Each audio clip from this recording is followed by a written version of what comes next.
Good morning, everybody. Good morning. Good morning, everyone. Good morning, sir.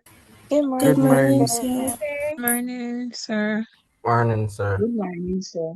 I trust that everybody is in good health, ready, motivated. We're going to have a fun day today. Hi, Anthony. Hi, Galia. Just that we're going to have a good day today. And today we're going to set the pace. We're going to even out the playing field.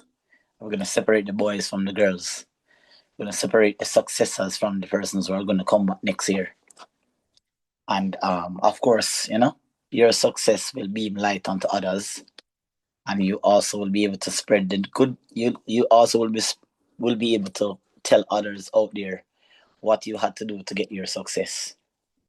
Maybe, just maybe, you never really have to do this much to get the success, but you did what you had to do, or you did what was necessary to acquire the success that you will achieve on Tuesday. Without a doubt, everybody who has followed my blueprint has taken my advice and has incorporated my advice with their learning style. Success is imminent. It is at your fingertips. You just have to go there, pick it up, put it into your pocket, and walk right out of that exam with your head held high, knowing that on August, the third week of August, when you go on the CXC website and you put in your candidate number and your date of birth, you pull it up, you should not be kicking and screaming at what you see because we already did know what we are going to get, right? We're not thinking about what's coming and if we can handle it. On that day, at that time, in that moment, whatever is presented to you on paper, you will execute accordingly. It makes no sense to think about what's coming because at the end of the day, none of us know what's coming. And even if we know, we still are going to feel slightly unprepared in terms of the execution. So I'd rather go into something not knowing what's going to come so that in the event I will immediately think about what defense mechanism I need to put up than going there, know what's coming, and still come out a cry same way. All right. So that is the objective of today. As you would have already be aware that I am going to be working the January 2026 past paper today. We're going to be going through it in depth. I saved this paper for last because I feel like it is as close as we can possibly get to predicting, right, what possibly might come or might not come. Now, usually on a January 2026 past paper, it kind of gives us an insight as to what they might not send back. Because obviously, like I said, this is not written in stone. I could be working the paper today and have the very same thing that come back. Whilst I could be working question today and only aspects of it come back. But what we're going to be doing is that we're going to be using the tools that we have learned over the past 7 months, over the last week, and over the last 7 marathons. I'm going to execute today. Please use the chat to communicate with me. I can see you, right? Ask questions, verify, you know, don't make nothing slide past you without you're clear. If you're not clear today on something, chances are you're not going to clear tomorrow. And some person might disagree with that and say, oh, sir, I can remember something overnight. Fine, cool. But I'm just saying, from the point of view of you learning it, if you not learn it today and lock it in and seal it up and put it in the bag and say, all right, yes, this is me. I feel good, I'm ready. Chances are you're going to have to put the focus on something else. So today is the day where we're going to tie up all of the loose ends them. We're going to make our final decisions. We're going to build up our confidence. I'm going to motivate you through every question, every possible avenue that I can. And when I leave here this evening at 4 p.m. or whatever time the paper ends, I'm going to send you off. Oh, yes, I'll be here tomorrow evening as well from 6 to 8, just running through a few pattern and sequence. I want to make certain that you guys can gather at least 6 extra points from that 10. In fact, I want to make sure that you guys can gather that 10 extra points. I want to make sure that you all can gather that extra 10.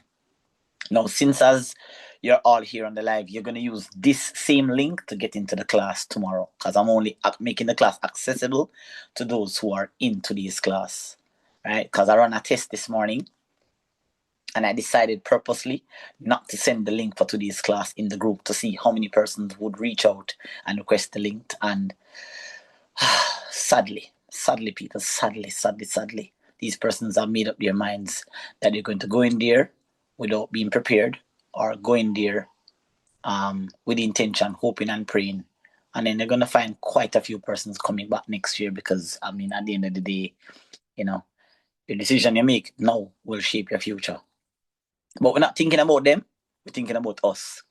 We are here and we are going to do what we need to do to not come back here next year, because we have bigger and better things to achieve, bigger and better things to reach in our life. We need to get rid of this obstacle so we can all move on and, wave the flag of success so that others can see that we are moving on and we're leaving them behind.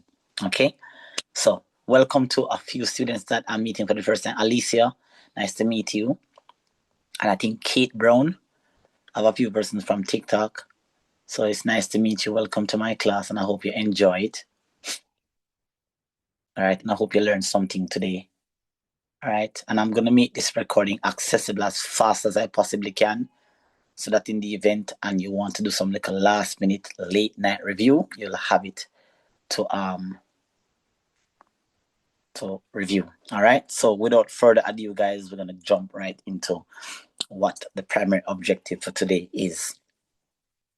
Now, I purposely did not look at the January paper. I have absolutely no idea what it. Believe it, I mean, I need to tell you a lie, guys. I'm not a person that follows the past papers. I just know that it's. In fact, this paper is not even available online. Where I normally go to search for my past papers, I went there to see it and I don't see it. It's a student that sent it to me, and then I was like, all right, cool, this is nice.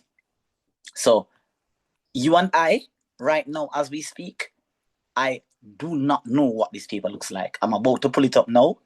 So I purposely did not even review it. I don't want to see if there's any question there that might tickle my brain. I want this paper to tickle both of our brains. So the same feeling when me I have right now is the same feeling you're going to have. The difference is that I have experience and I have knowledge. You don't have all the knowledge and all the experience. So my experience and my knowledge will be I'm going to be the captain of the ship today. But I don't know what they put on the paper. I've not seen it.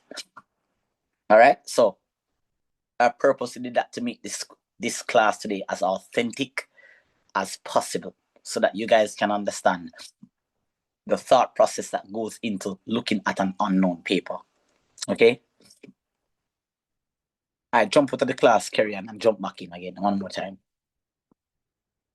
All right, guys, let us get into it. I've motivated you enough. We need to focus on the target for today. All right. So, all right, Kerry, I'm going to know if you help you on the side. You're there. I'm not sure how to help you on that side. Try restarting your device. Start turning off your entire device and turning it back on, or trying to delete Zoom and then downloading back the app once more. Maybe that will work. Sir, Yes. good Question. morning. Are you hearing me? Yes, I'm hearing you now. I am saying that I'm in the kitchen doing something, so I'm unable to unmute at times. Oh, yeah. All right. Cool. Okay, that's what you're saying. Okay. All right.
Oh, guys, you not hearing me? No, You were sir. hearing it now. So how long were you not hearing me for? About 2 minutes or so. Since I last spoke. Okay, all right, sorry. Well, all right. I went to sort out something with my charger. All right, so let me go back. So this is the actual exam paper, right? This is the actual exam paper. And that word hybrid means something. I don't usually see that on an exam paper. These are the instructions. That's the time frame you get for the exam. 9 o'clock a.m. Please do not arrive at the exam at 9 a.m. Arrive at the exam from 8 o'clock, 8:15. Get yourself settled. Don't talk to nobody. Don't make nobody tell you nothing. What them are going to do, what kind of plans them have. We have our plan that is in this class. Don't make nobody tell you nothing. Don't talk to anybody. You don't need to have any conversation with anybody. Especially don't mix and mingle with the students them that have not been doing any work. Don't make them tell you no hope and pray tactics. You don't need no hope and pray. You've studied and you're going to do well. Electronic calculator, make sure your calculators are up to par, ladies and gentlefolks. Look at the top of your calculator. If there's a D, that is at the top.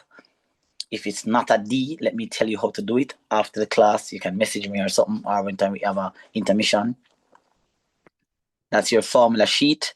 Sometimes you may forget a formula. Check the formula sheet to see if there's any. Check the formula sheet to see if there's any formula there that might be useful to you. All right. Please look out for these questions as well. Right here, ear of trapezium sector, right? Look out for these little things. Sometimes you see some formulas and it's on the paper and you don't remember it. Look out for this formula as well. All right. Remember your trig ratios as well. And remember your area of triangles. Don't force it. If you don't remember what the formula is, check right yourself to see if you find the areas of any triangle that you're looking for. And don't forget your sine rule and your cosine rule right here and right here. All right. Some little formulas might be there that might be helpful to 1 and 2 questions. All right. And then boom. Remember, 15 minutes per question. Don't spend no long time within the first hour. You guys should be either at question 3, going to question 4, or if you're doing exceptionally well, you should be completing question 4 and looking to go to the back of the paper. All right. So I am going to use the strategy. That I'm encouraging you to use. I'm going to do the first 2 or 3 questions from the front. Then I'm going to slip to the back of the paper and I'm going to end my exam in the middle of the paper. That's the strategy that I am promoting for this exam. Front, back, middle. Not saying that you can't work from front to middle to back. At your decision, do whatever you please. But the one that I'm promoting is front, so I can settle my nerves. Back, so I can make a decision as it relates to whether I should put more time into the back. If I can't put enough time in the back to answer the questions, I'm going to leave the back alone as my script section and then put all my effort to make sure that the front part of my paper is rock solid. All right. So here we go. Enough talking now. Beautiful. Section 1. Answer all questions. All working must be shown. And here we have here. Express 4/7 divided by 12 as a single fraction in its lowest term. 1 mark. Express 4/7 divided by 12 as a single fraction to its lowest term. Immediately, we can see that this is the keep, change, flip method. So we're going to keep the first, change the sign, flip the last. Let me just double check to see if there's anybody in the class that wants to come in. Give me a second. So I'm not disturbed. Okay. So this is the keep, change, flip. All right. So 4/7 divided by 12 will simply be 4/7. Change the sign, flip the last. Once you're multiplying, we're going to be cancelling out 4 into itself 1 time, 4 into 12, 3. Final answer, 1 times 1, 1, 7 times 3, 21. Nice and easy. Super duper. It's always good to get a good start. No matter for 1 mark, it's a good start. Remember, see some persons out there, probably I can see the question and don't have a clue what to do or the foolishness. It's always good to get a good start. Next question. Calculate the difference. Keyword, difference. Make sure you know what the word difference mean. To subtract. Calculate the difference in the value of the underlined digits in the numbers below. So this now is where we call, this is something that I've never taught, right? So I'm going to teach you this. So you're going to learn it now. And we're going to be converting to binary.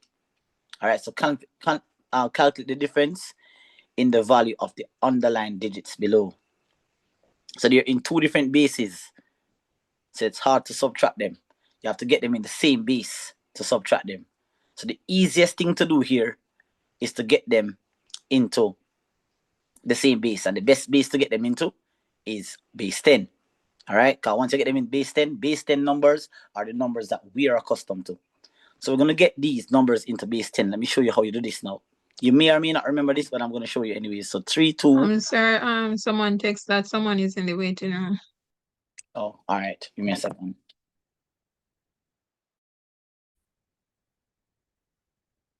Oh, there's a few persons. Jadia, Jayan, Kessan, Teresa. Okay.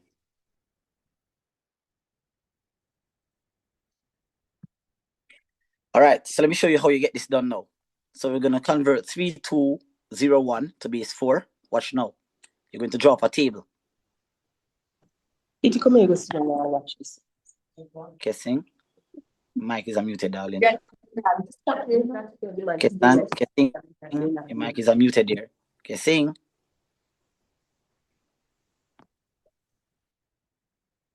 All right.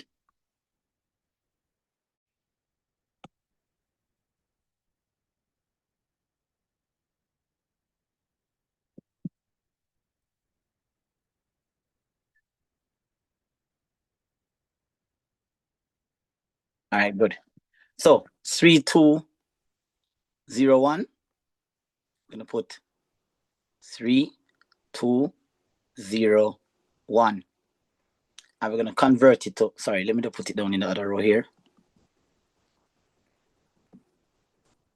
So we're going to put 3201 into a table like that. And we're converting it from base 4 to base 10. So to do that, we're going to simply say 4 to the power of 0, 4 to the power of 1, 4 to the power of 2, and then 4 to the power of 3. All right, so when you're converting a number to base 10, based on what, sorry, depending on what base it is in, you're going to put that base and raise it to increasing powers. So we start with 4 to the 0, 4 to the 1, 4 to the 2, 4 to the 3. Now, when you work this out, 4 to the 0 is going to give us, watch now, 4 to the 0, anything raised to the 0 is 1. All right, anything raised to the 0 is 1. Now, when you raise 4 to the 1, you're going to get 4. When you raise 4 to the 2, you're going to get 16. And when you raise 4 to the 3, you're going to get 64. So 4 to the 0 is 1. 4 to the 1 is 4. 4 to the 2 is 16. 4 to the 3 is 64. Now, to get the answer, we're going to simply multiply these numbers here.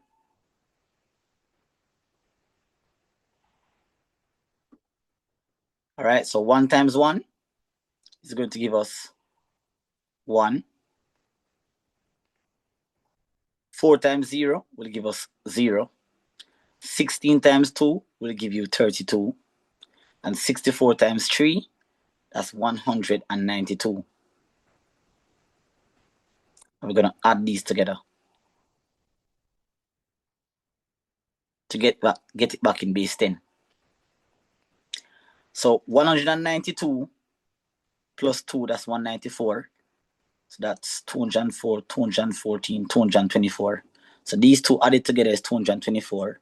Plus this one is 225. So this is 225 base 10. Sir, not to question your teaching, but Yes. it said calculate the difference in the value of the underlying digit, which would have been 3, And then I thought when you got the Oh, 64 the times underlying 3, it would digit. have equal to 64 would have equal to base 10 times 3 equal 192. Oh yeah, you're right though. Yeah, man. Guess what? I overlooked it. Thank you so much for highlighting that. Them say the underlying digit at the. Oh, so that's the 3 and it. Okay. Thank you. You know, question I'm teaching. Yeah, let me know what go on. So I'm in my head. I'm working this out. I'm actually doing the entire number. My apologies. So it's just this one we are focused on, right? And this one. Okay. Thank you very much, Suj. You know, question I'm teaching, man. I like that. I like when a student is paying attention to when I'm not paying attention. All right, so we're going to go back again now and figure out what is the position of the 3, the 2, the 0, and the 1. So 3, 2, 0, 1. So we know, so we're going to say, all right then. This is 4 to the 0, 4 to the 1, 4 to the 2, 4 to the 3. Now, since as them underline the 3 are just the one that we are focused on, right here, so. All right, and then over here, so now on this table here, so good for reading. The next one that we're focusing on is 6351. So that's 6351. That is in base 7. It is in base 7. So we're going to end up with 7 to the 0, 7 to the 0, 7 to the 1, 7 to the 2, 7 to the 3. And the number that is off focus right here is going to be, which number we are focused on now? The 3, that's after the 6. So this is the one that we're focusing on right here. All right, so we take out them numbers now. So we end up with what now? We're going to be seeing 4 to the 3 times 3. Right? And then we're going to minus, because it's a difference. And that's going to be 7 squared times 3. So we should say the same number we are focused on, right? Good. So 4 to the 3 times 3 minus 7 squared times 3.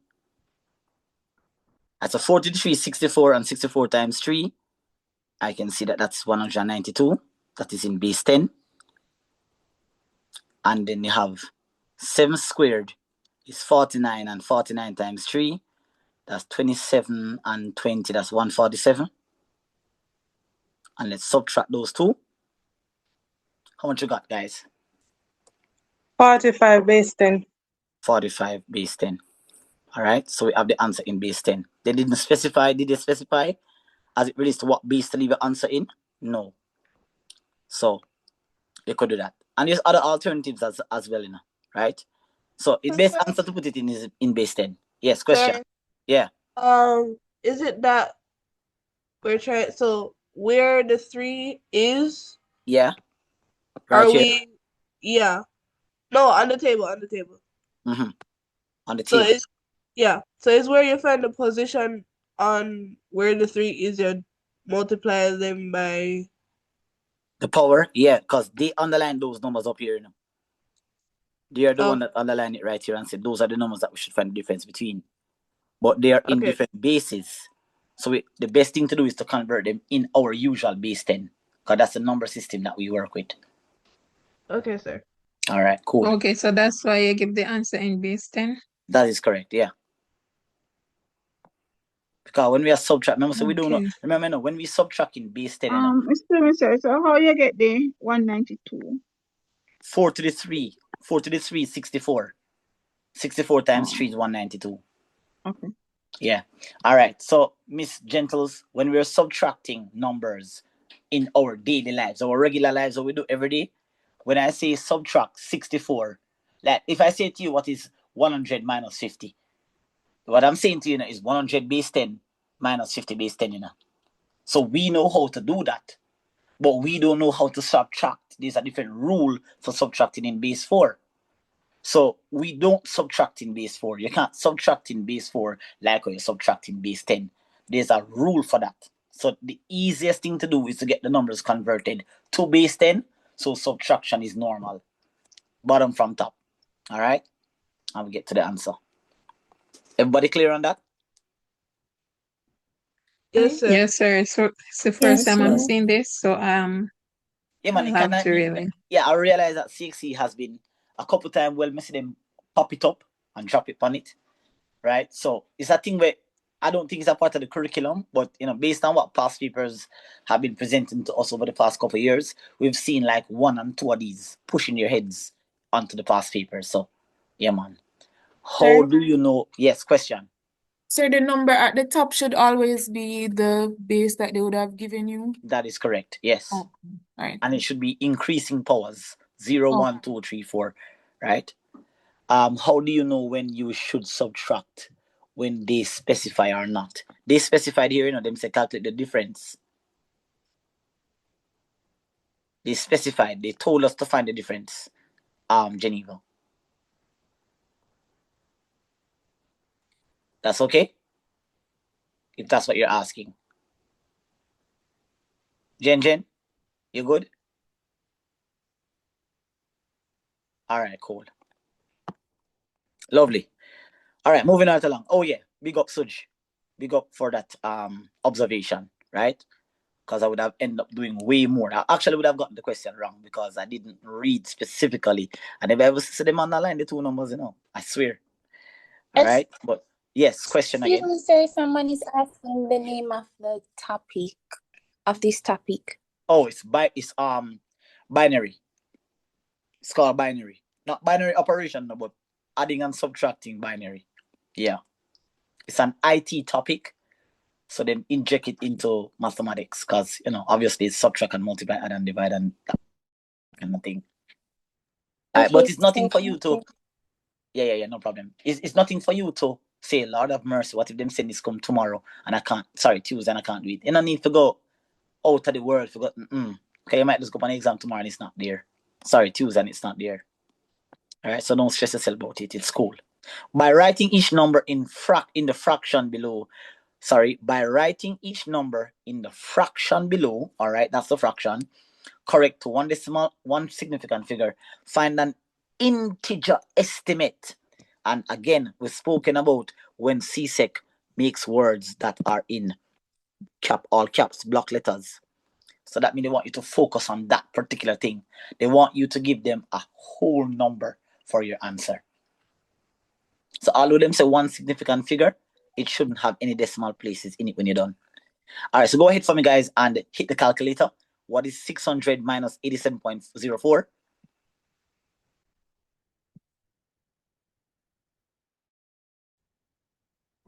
$512.96. No, yeah, pause your mic. Natalia, yeah, pause your mic too fast. Go ahead. 500 and how much? 512.96. Lovely. Go ahead now and divide that answer that you just got by 29.6. And give me an answer. Sir, yes. When I was first doing this question, I did it just the way you are doing it, and I got 17.3 to one decimal place. But when I went over and read it back, it said you should correct it to one significant figure. So the 87, you would have changed that to 30, right?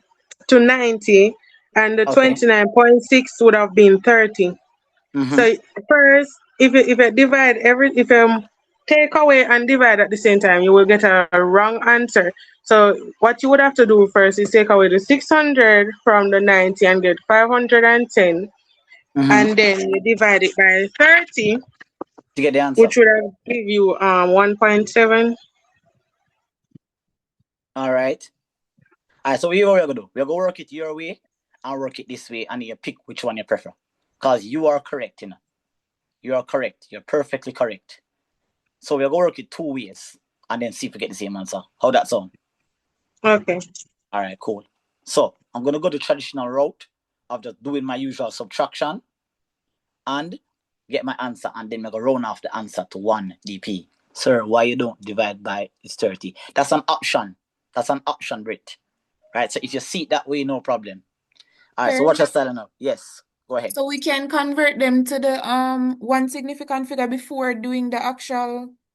Yes, because it doesn't. When you convert it, it's almost like you're doing the. It's like you're doing the rounding off before you do the calculation. So it's like you're rounding off and then you're adding, you're subtracting and dividing. But what I'm doing is that I'm subtracting and dividing, then I'm rounding off. So 6 and 1/2 does not the same thing.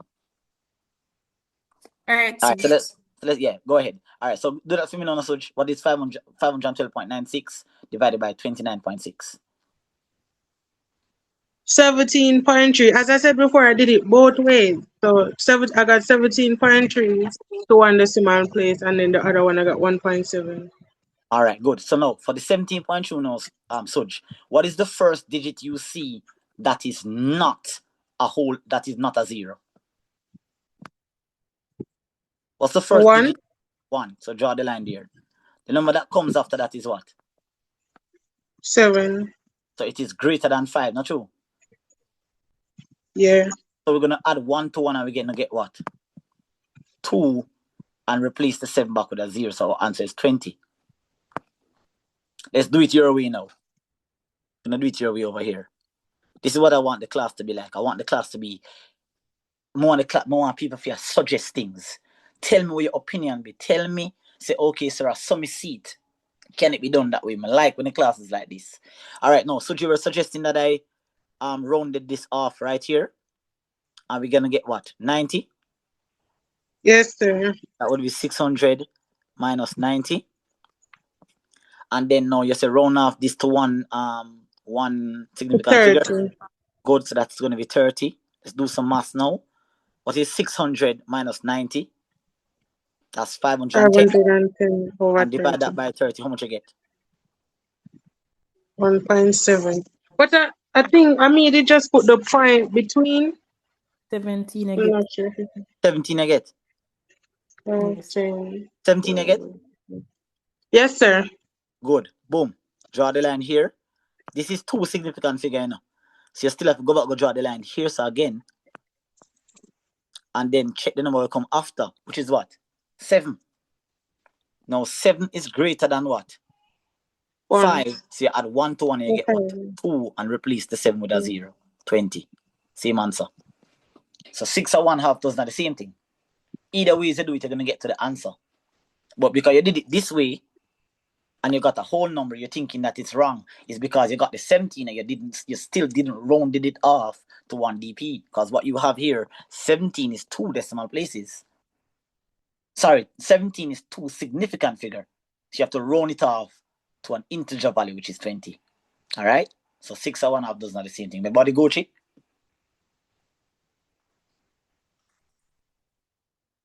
Yes, sir. There we certainly don't understand. Which part of it you don't understand? Because remember, you know, that is her method, you know. So if you get the method over here, you're good. Well, I got the method, the one that we did, not the one from her method. Right. Is the way how, because it said, what is it again? 1 significant figure? Yes, sir. So how would I get the 20? Remember, no, when they say 1 significant figure, no, they're looking for you to round it off after the first digit that's not a 0. So with the number 17.3, what's the first digit in that number that is not a 0? 1. You draw the line between 1 and 7 and check the number that comes after 7. If that number is greater than or equal to 5, you'll then add 1 to the number before, which is going to give you 2, but then you have to replace the 7 with a 0 as a placeholder. Because if you write down 2, 2 is nowhere close to 17. So by putting a 0 there, you get a number that's closer to your original value, which is 17.3. Clear or no? Yes, sir. I understand now. All right, cool. Vochi.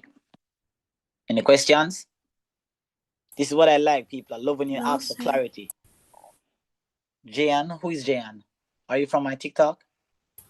No, sir, from Mandeville. Where are you not clear on, Jayan? No, you said if everybody is clear, so I said, oh, sorry, yes, sir. All right. Cool. All right. So moving on. Good. Alana and Brent Null share 17,000, pardon me, $400 in the ratio. Alana to Brent Null, these names are so weird. Alana to Brent Null is 8-7. Show that Alana receives $9,280. So nothing unusual here that my students don't know. We know that when we see a ratio, the first of all, let us do the setup. The setup is that first we write down the comparative quantities. So you're comparing A, which stands for Alana, and we're comparing Alana to what Brent Null received. So A to B. And the ratio is what? 8-7. Not true? 8-7. Good. Now we know that we need to find the TP. What does the TP mean? Total proportion. The amount of parts that this particular money has been divided into. And in this case, the TP is going to be 8+7. So therefore then, the amount of parts that this money has been divided into is 15 parts. Now, we are told to show that Alana got this amount. But we know from the ratio that Alana would have gotten 8 out of the 15 parts. So therefore, Alana would have gotten, the amount of money that we have here is 17,000. So that 17,400 will be divided 15 ways. How much did we get for one portion when you do the math? $1,160. $1,160. That's the amount that you would have gotten for one portion. Now, Alana, right here in red, would have gotten 8 of those. So therefore, Alana would have gotten 8 multiplied by 1160. Can you confirm if the answer that you're getting on your calculator is exactly that? Yes, sir. It is $9,280. Everybody clear on that? Yes, sir. Lovely. So them try not like that funny we do on Tuesday. We know so we can deal with them and collect the marks and go through the gate. All right, any questions? Yeah, man. Geneva, you could have done that as well. It's the same thing. I'm just doing it in part. So yes, 8/15 times 17,400. You would have got the answer perfectly. Sir? Yes, go ahead. How did you got the 1,000 something? I'm not seeing it clear here. So I want to know. I divided the amount of money that is being shared by the amount of parts that it has. Which is 17,400 over 15? That is correct. And it gives you the value that you're getting on your calculator. Oh, sorry. It's because I get wrong value. That's why I got thrown off. All right. Thank you, sir. No problem. That's what the class is for. So $1,160. Boom. And we get the answer there. So, and that is $9,280. Lovely. Perfect. Moving on. All right, so Alana invest her share, keyword her share, of money into a business venture. And she earned, I think we talked about this, yesterday in the face-to-face class. One on the paper that we were doing yesterday, they were talking about, what do you mean I talk about again, Suj? What were we doing yesterday? And I used Teal as an example, and I created a simple interest question yesterday. What was the question? They gave us higher purchase, not true? Higher purchase is the one that we were doing yesterday. Anybody who was in my face-to-face class yesterday? We did simple interest. No. As in on the paper that you got, we were doing higher purchase. But I used Teal as an example, and I created a simple interest. Not true? And sure you say if they don't give you that, they can give you this, right? Yes, sir. Good. So see it now. So we get it now. So earning simple interest at a rate of what? 4.5% per annum. And she receives this interest. Yesterday, we were the one that had to calculate the interest based on how I structured the question. So now, so let me give you the interest. You have to determine the number of what? Years of how long it invested the money. How ironic is this that yesterday I was actually just making up a question in my head, and boom, today we book up on a paper and the same question come. How ironic is that? You probably say, sir, you did not really see the paper. Tricky. I swear, I don't want to swear too big, but I'm swearing. I've not seen the question. We just make it up randomly because I know what happens. Students will go on an exam thinking that, all right, me lock that question here. If this come, I go deal with it and bam, them send this come. So you just keep your eyes open. Those who are in my face-to-face class can attest. I wrote the question from my head on the board. Moving on. So run by me now. Guys, what is the simple interest formula? What is the simple interest formula? SI equal P times T times R over 100. Excellent. So SI equals principal times time times rate over 100. Now, let's look at the question now, people. Don't bother run, go put down the numbers. Look at the question and tell me what these values represent. So, the question says Alana invested what? Her share. What is Alana's share? 9,280. Excellent. So, therefore, Alana's share would represent which letter here, so? Which letter here would represent Alana's share? P. The P, correct. The P would represent Alana's share. All right, good. The 4.5% would represent what? Time. Wait, no. 4.5%. Rate. Oh, rate. And then the $2,088 would represent what? The The interest. All right, good. And then we're obviously looking for what? Time. So therefore, throw the numbers in now. $2,088, right? And that's equal to the principal, which is Alana's share, $9,280. We're looking for the time, obviously. And then we know that the rate is 4.5, which we're obviously going to divide by 100. Let's do some math. So you're going to go ahead for me now and just do one thing one time. 9,280 multiplied by 4.5 and at the same time divided by 100. One go here, do the thing. Sir, for some reason I do it different because I got 208,800 over 41,760. I divided that and get 5 years, but I have 2088 times 100 over 9,280 times 4.5%. And I still got the 5. Yeah, man, because remember saying I know one way if you do the maths, you know. I know one way if you do the maths. Now, man, you have whole ways, man. You have whole thinking. That's why I say math is not limited. There's no one way to do it. Because remember, there's laws that is stuck between these things. So you can do it multiple different ways. I'm just choosing a way that immediately comes off the top of my head. So how much you get when you multiply 9,280 times 4.5 times divided by 100? How much you got for that? 441.9. How much? 400. Oh, sorry. Antoine told me, sorry. 400 and how much? 41.9. Hold on. Antoine said 417.6. Check that again, Ashley. Because Geneva said 417.6. Double check that, Ashley. Double check that. And confirm. Sorry, you know why I got it confused? Okay. Because I was listening to you saying 9,220. Oh, so that's all right. Careful.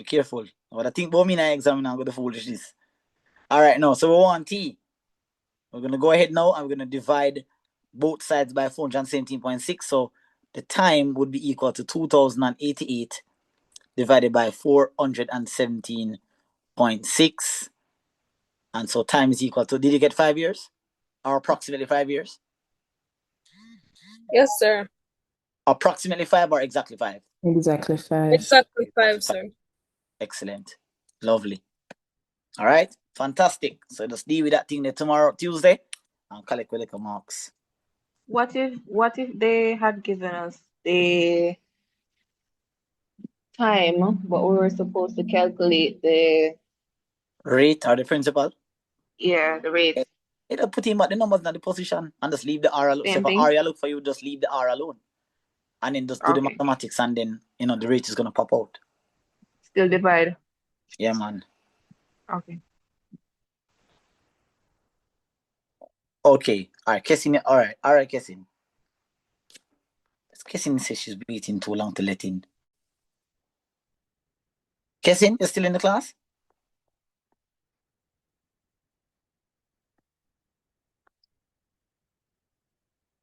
So she's gone, sadly. All right.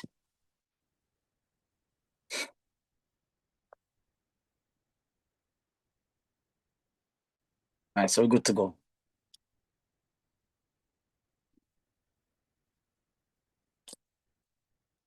Give me a sec. Hold on there, guys.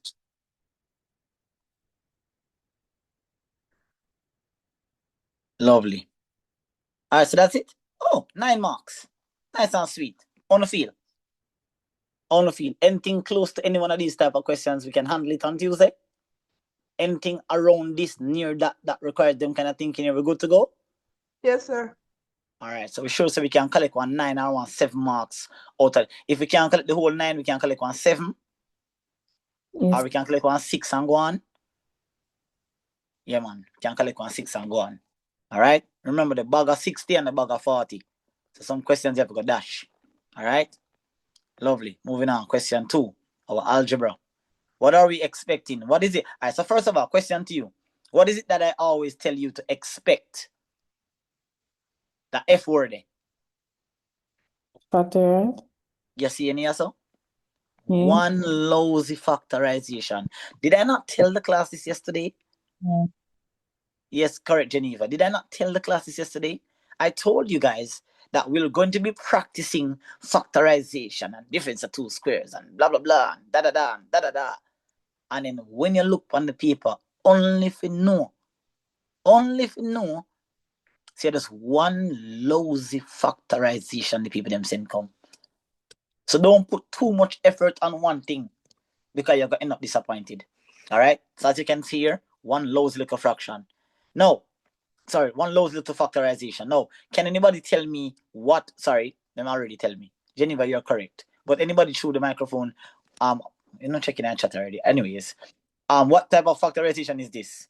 Difference of The two. difference of two squares. Correct, Alicia. See, 1 plus f, 1 minus f. Correct. And we can know this, ladies and gentlemen, because this one, sorry, pardon me, this 1 minus t squared is actually, or can be rewritten as 1 squared minus t squared. Remember, with a difference of 2 squares, either both terms are expressed to a power of 2, or they can be expressed to a power of 2. I'm going to give you a trick question. Is this a difference of 2 squares?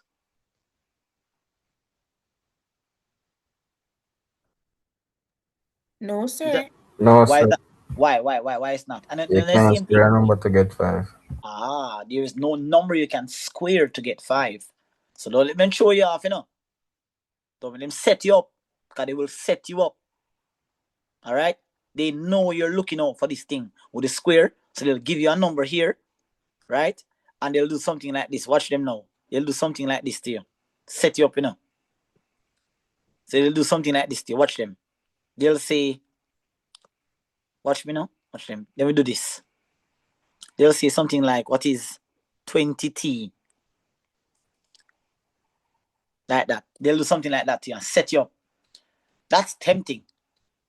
But remember, there's no number to square to get 20. So what about 4 times 5? 4 times 5, square that. So watch out. Before you jump and say it's a difference of 2 squares, double check it to make sure that both terms or both numbers can be raised to a power of 2. Anyways, moving on. Boom. Rule is, open 2 brackets. Ensure that each bracket has a plus and a minus. And make sure that each bracket contains 1 of each term. So there's a 1 here and there's a 1 here. And there's a t here and there's a t here. Boom. Done. Collect your marks and move right along. So as long as you can recognize that thing tomorrow, skate on the tool. Expand and simplify the expression. So we already know how to deal with this. Remember, when 2 brackets are joined together, it doesn't have to be in algebra. It can be a question where you end up have to join the brackets them together. As long as two brackets are joined together, you're going to use the foiling technique. So you're going to foil it. What does foil mean? You're going to take the first term to multiply the outer terms, then take the inner term to multiply the last term. So I'm going to take the first term to multiply the outer terms and take the inner term to multiply the last terms. Lovely. So anywhere you see that thing, make sure that you deal with first. Now focus now. Take time. Correct carry on. First, outer, inner, last. Yeah, man. All right. First, outer, inner, last. Ready. Take time and focus. First term with first term. 4 times 3 is 12. And remember the R. R times R is R squared. First term with outer term. There's no number over here to multiply the 4 by, so the 4 will come back. But the R times the Q are going to give you RQ. All right, we're done with that. Let me just quickly erase this piece up here so you can concentrate. We have the inner term now. The inner term now will say negative, watch now, you know. Watch the negative now, you know. Negative 5Q times 3R is going to give us negative 15. Now, what I write QR? You already write RQ, so keep it consistent. RQ. So, sir, what my mistake? Am I right? QR. Am I wrong? You're not going to be wrong, and you're going to be right. But you're misleading yourself, because when you're looking for the like terms under the pressure, you might think that RQ and QR are two different terms. Under the pressure. All right. Just a say. Just under the pressure. All right. Negative times positive. Remember your sign, people. Negative by positive. Watch the sign. One wrong sign and everything goes downhill. So negative by positive, negative. 5Q times Q. That's going to give us 5Q squared. And then don't forget the plus 3QR here. Now look for the terms that, and you see what them do? Watch them now. Look at them do. You see that? Look what them face. Them a fool nobody. You know what them do? Them go boom, and them know you're going to write RQ. Them know you're going to write RQ here, and I try trick you. Look at them trying to trick my students, eh? Eh? What are they trying to do, Miss Gentles? Miss Gentles, what them I try to do? We discuss about and we say, all right then. You're trying to trick us. Okay. Trace, you can't trick us. So you're going to write back your 3QR. But we know that these 3 terms are like terms. It doesn't matter the order, they're like terms. So don't make them try to throw you off. All right, so nothing to add to the 12R squared, so write it back. Not true? And we have 4RQ minus 15RQ will give us negative RQ. Negative 11RQ, pardon me. And negative 11RQ plus 3QR, which is the same thing as 3RQ, that will give us negative 8QR or RQ. Doesn't matter. And then we're going to put back our minus 5Q squared. Question. Who has a question? Why do I feel like somebody has a question? Or clear as mud? Sir, I got a call. Could you repeat how you get the 8RQ, please? We're just working this out there. 4 take away 15 plus 3 on the calculator. 4 take away 15 plus 3.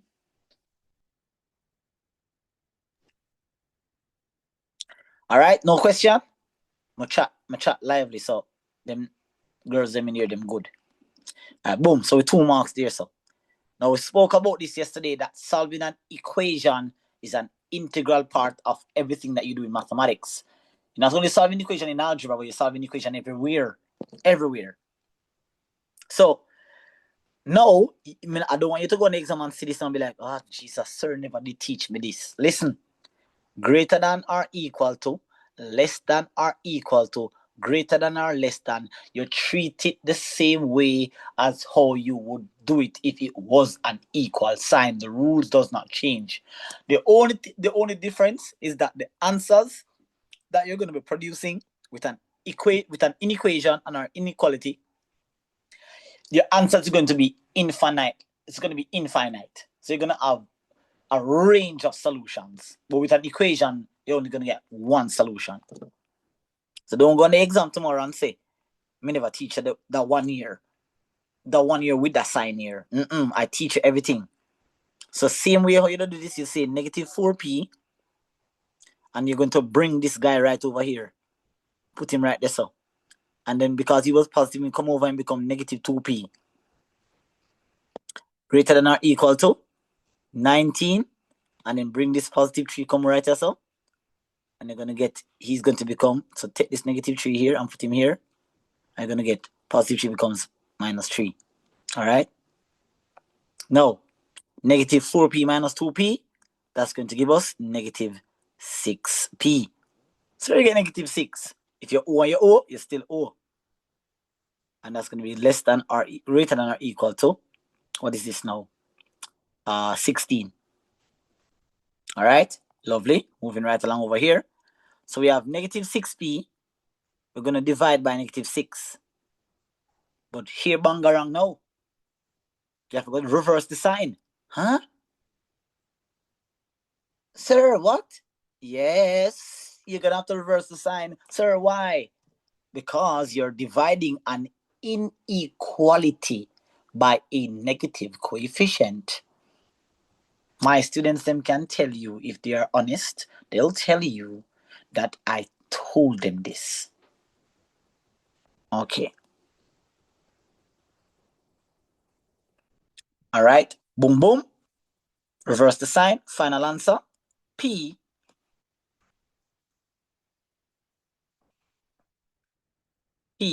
will be less than or equal to. Don't leave it at 16 over 6. Reduce it. Yeah, man, that can work. Negative 2 and 2/3. I'm not a big fan of, but yeah, you're right. I'm gonna go ahead and use 2. 2 into this is 3. 2 into this is 8. So I'm gonna write my answer as negative 8 over 3. So I'm good with that. I'm not going to write it in mixed fraction, but that's not gonna hurt you at all. Okay? Any questions? How my people feel? How are my people's feelings? Sir, could you go over that, please? You lost me at the part where you said negative 4p take away 2p equals 19 take away 3. I lost you at that part. So I'm organizing, or I'm grouping the terms accordingly. So I'm putting constants with constants and variables with variables. Remember, when you're solving an inequality, it's like solving an equation. So your objective is to get the variable to be on one side and everything else to be on the other side. So if you look at the question itself, I had a negative 4p on the left and I have a 2p on the right. So I transpose the 2p to the left so it can become or be beside the negative 4p. You get that part there? Yes, sir. I'll move the 3 over to where the 19 is. The 3 is positive, so it goes over, it becomes negative 3. Now at this stage, minus 4 minus 2, when you work that out on your calculator, which you shouldn't, but minus 4 minus 2 is minus 6. How you say? Good with that? Yes, sir. 19 minus 3 is 16. And then because the p is being multiplied by negative 6, we're going to simply divide by negative 6 on both sides. That's how we end up with this thing over here, right here. Dividing both sides cancel, we have to reverse the sign, reduce the fraction, and we get negative 8 over 3. How is it? Yes, sir, I got it now. Super duper. All right, so it says determine, again, watch this now. Determine the largest integer. Determine the largest integer value, that p, that satisfies the inequality, the largest integer value. The largest integer value. So therefore, the answer for this is that p has to be, oh, Antoine, what did you get for this here? Negative 2 and 2/3. And then say they want the largest integer value. P has to be less than this number, you know. So the largest integer value. Let me see what this one. Determine the largest integer value, that P, that satisfies the inequality in C1 above. So P has to be negative, less than or equal to negative 2 and 2/3. An integer is a whole number, you know. So we want the largest. This is negative 2.6. It has to be less than 2.6. So the answer would have been just negative 2. That's the largest integer value. But the answer has to be less than this number, you know. So the closest integer value. No, hold on there. Oh yes, integers are negative or a positive number. So yeah. I'm right. Integers are negative or a positive number. So the largest integer value would have been -2, because the answer has to be less than negative 2 and 2/3. So the closest integer number to this is negative 2. You can use a number line to guide you as well. Yeah, you can do that. All right. Cool. That is it. It's 1 mark. So that's okay. Even if you go on the exam and it confuses you, it's just 1 mark. All right. No need to lose no night's sleep over that. The diagram below, ready now. The diagram below, so it's application time now, people. Application time. The diagram below shows a keyword. The pressure my students with that word here. When I say my students, you're all my students now, but I'm talking about the persons who I've been working with for 7 months. Question, sir. Yes. In the exam, we have to use pen. Strictly pen. No pencil. Oh. Pen. Use pencil and you sign your own death warrant. You're gonna have to specify which one is going to be your final answer, Geneva. You have to specify. You have to be very specific. Put in 2 answers. That means, what if you have 10 answers near there? You write down 10 answers. How am I, as the marker, going to know which one you really wanted to? Because Shamir, the exam papers are scanned. So your handwriting is scanned. The optimum mark recognition does not scan granite. If you write an answer in pencil and it scans it and it doesn't pick up your handwriting, it's going to be leaving it as blank. The examiner will not mark what they don't see. So all if you write and them scan it and they can't see it, wrong. I heard they still mark it if they see the answer.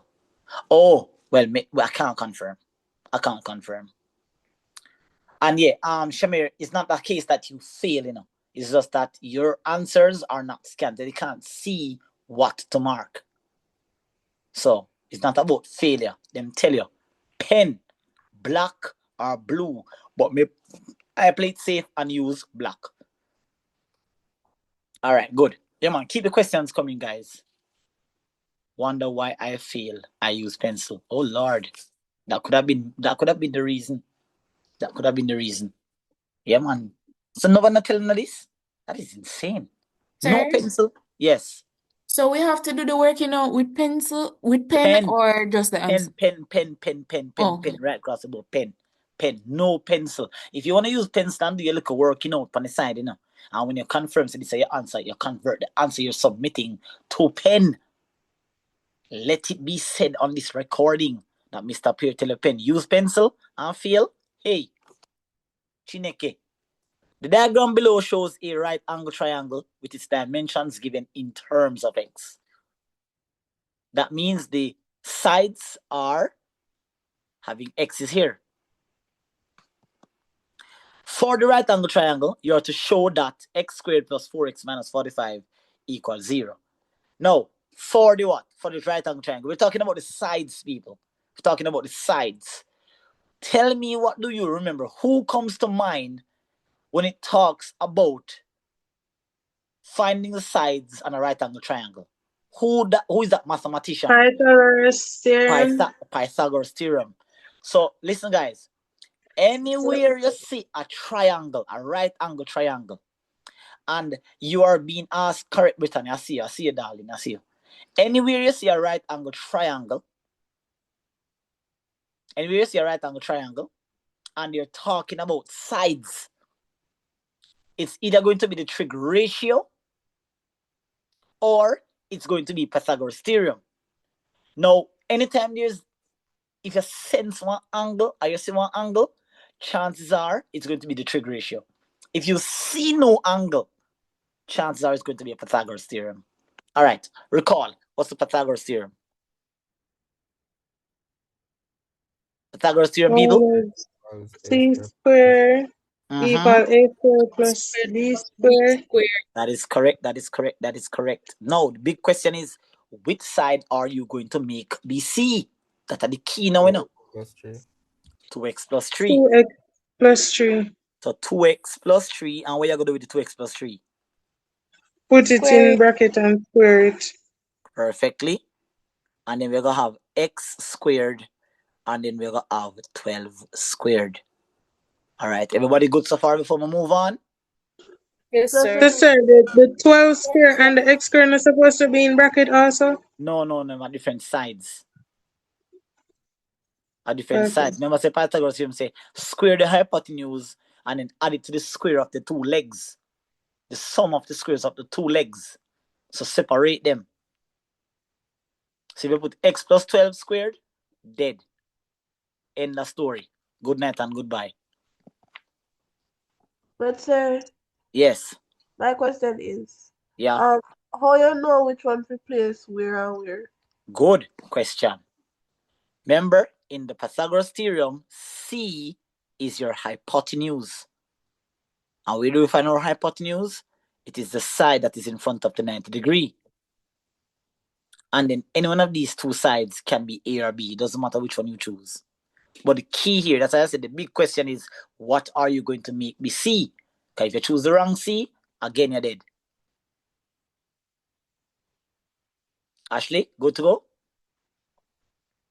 Yes, sir. Good. All right, so we just do that something a while ago. When you square something, people, what do? If you ever square the 2, square the x, and square the 3, they're coming at the exam, can draw by no tail and putting outside. I hang out for dry. Foiling. We just do one foiling up here a while ago. Wait there. We just do one foiling right there. So this 2x plus 3 is going to be 2x plus 3 times 2x plus 3. And that's going to be equal to x squared plus 144. Foil is now. First, outer, inner, last. 2x times 2x. 4x squared. 2x times 3. So we're doing this one. We do this one first. Do this one now. 2x times 3. 6x.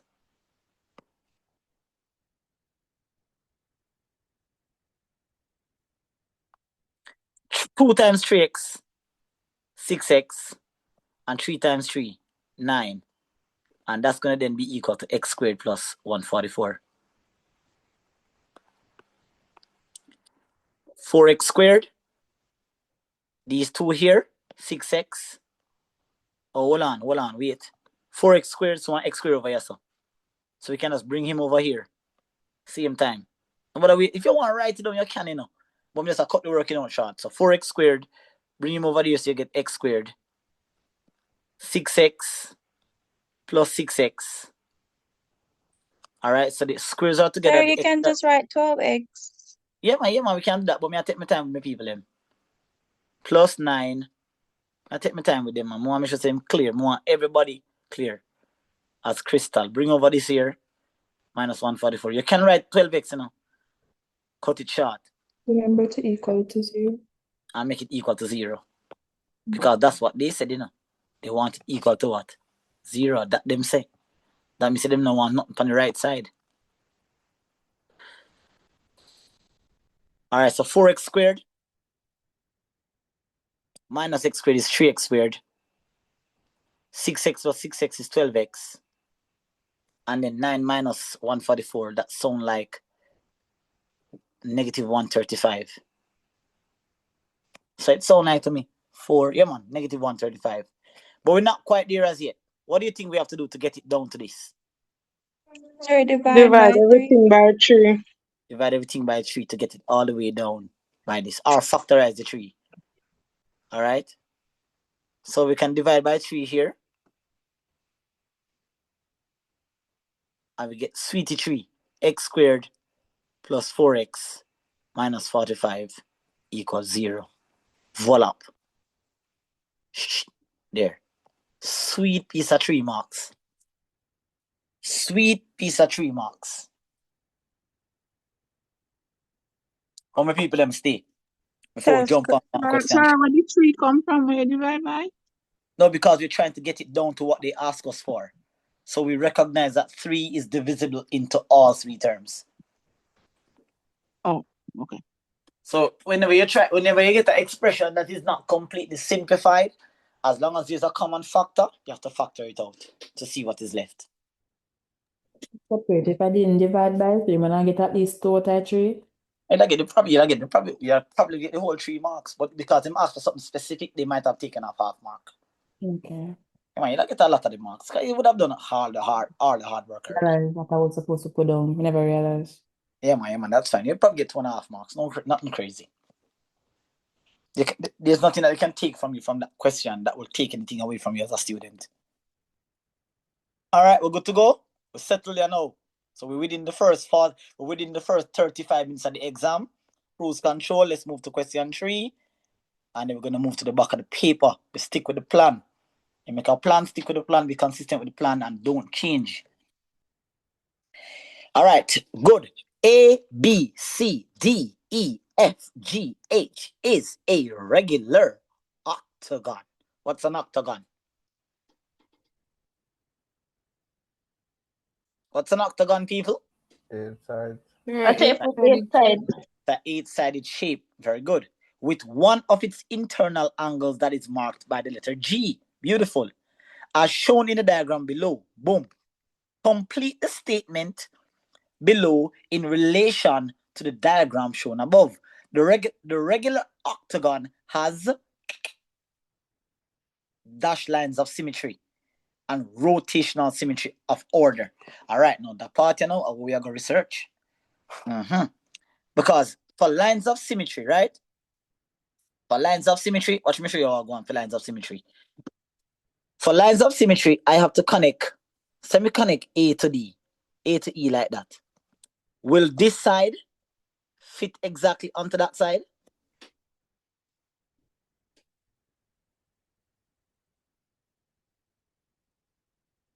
Would this side fit like if I fold it? Yes. If I fold it, would it fit onto that side? Yes, sir. Good. All right. So 1. So it have 1. It have 1 so far. All right. And if I go here and I connect B to E here, will this side land onto that side perfectly? No. No, sir. We are going to go all around in circles. Not true? So you know what we do? We're going to go to Google. Because what we don't know, we can just simply do our little read up and then we have it in our heads. So hold on now. Let's go to Google. All right. Let's go to Google.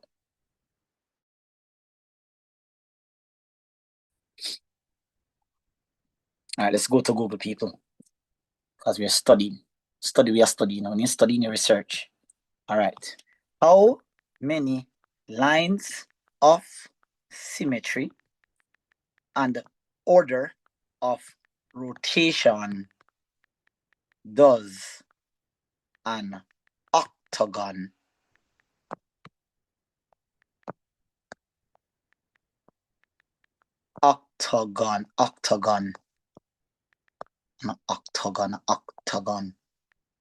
has? All right, let us read together. So, did you mean how many lines of symmetry and order of rotational does an octagon have? Yeah. So, a regular octagon has 8 lines of symmetry, which honestly, if I had to make a decision, a life and decision, I'd 8 me to choose. Because it's regular. So I'm thinking that, okay, if it's regular and it's 8 sides, it has to have 8 order of symmetry. So I'm thinking about that. And it has rotational order of 8. It features 4 lines passing through opposite vertices and 4 lines passing through midpoints opposite with minimum rotation of 45 degrees, blah, blah, blah, blah, blah, blah, blah. All right, so that them say. So with that information then, what conclusion can we draw from this? If they give us another regular octagon, we can confirm that what? If it's a hexagon, it has 6 order. It has 6 lines of symmetry and 6 order of rotation. All right. So that is the conclusion we can draw from it. We learn together, right? We learn together. I didn't want to guess. I just wanted to make certain, so I just verified with Google here. So drop it right here, so 8, 8. Good job, Britannia. Calculate the angle G. Now, for those who were in my class yesterday, I think we were doing a question with a disc. With a disc that was cut off. So do you remember that yesterday? And I said to the student that to find the angle in the center, you have to divide 360 by 6. Not true? Anybody who was in my face-to-face class today, can you confirm that? Yes, sir. And then somebody in the class said, sir, what if we had to find the internal angle? And then I gave them a formula. Can you guys check your notes and tell me so you can confirm that I actually told you this yesterday? I gave you guys a formula. Did you guys write it down? Nobody wrote it down? Okay, so it flew over your head. I see what happened to you now. You took something. 135. So, sir, the formula would be 360 divided by probably NXRG, whichever letter. No. But in this case, the octagon has 8 sides, so it would have been 360 over divided by 8. No, that would have found the amount of angles that are in the center. But we want the internal angles. So I wrote another formula when the person asked me the question. Geneva, that is it. 180 n minus 360 divided by n. I wrote it on the board. You took it for granted. Now, because you know, you took it for granted, and guess what happened? The next day, it come for the exam. Remember this paper, no? Me not see it yet, no? So I was talking about this yesterday, not knowing that it was going to come today. I never looked at the paper, and bam. And the same thing can happen to you now. We can be talking about something today and it deem it as unimportant, and then bam, Tuesday morning I come on the exam. So careful. 3 times it happened since morning. It happened up here when we were using Tula as an example here. See that? It happened here, so it come again, and where it happened again. Or it's at the second time. Either the second or the third time. And it happened again, right? So we were talking about something yesterday, and it come back today again. Okay, let's plug it in. N now, ladies and gentlemen, represents the amount of sides that it has. So in this case, that's an octagon. So it is 180 times 8 minus 360 divided by 8. Do the maths, please. Run the clip. Remember to do the top first. Write down the answer. Sorry, do the top first, get the answer, press equal, then divide by 8. Don't do everything. 45 degrees. 45 degrees. But however, I saw someone in the chat say 135. If you take away the 180 from the 45, you still get 135. But are you going to know to do that in the exam? Sir, I got nervous. But me I say, in that moment, at that time, when you get 135, your brain will tell us the answer 135. Your brain will tell us 45 degrees. But yeah, so it is 45. Hold on, but wait, hold on. Sir, that's not correct. No, I did it your way. Right. It's not correct. Sir, 135. 135, but hold on, wait. But how we get this here? This 45 is wrong. Sir, come and do it different. I did 180 divided by 8, got a 45. Then I took the 180 from the 45 and got 135. George, I go and beat you. I will beat you with a stick. Hello, stop misleading me, miss. But sir, still I get the same answer. All right. Head on, my friend. 135. Oh my God. Because I was looking at I was like, hold on, wait. What is the angle can be 45? All right. Or you can do 360 divided by 8 and subtract 180. That can work as well. That can work as well. 360 divided by 8, 45, and take it from 180. The question is, where that 180 come from? That's the big question, you know. We are not sure something out there. half of 360. Half of 360. It's Sir, half of 360. angles on a straight line adds up to 180. Show me the straight line as well. Sir, G to F angle. And Hello, listen, you know, see no straight line this up. sir, you know, say look like me now follow up with it. Look like me I do my own thing from this one here. Look, I mean, know why me I see straight line cause me draw it. Show me the straight line. Are you drawing Wait, it? no, me do my own thing. Okay, so you're gonna get your own answer. Yeah, get your own answer. Stick with So it. sir, right, which part of G and the F there, right? Yeah. Yeah, try to find the angle, sir. Right, this is not true. We have what? We are trying to find the angle, sir. Right, this one. Yeah, right, that's yeah. All right, so F, G to F and F to E. No, man.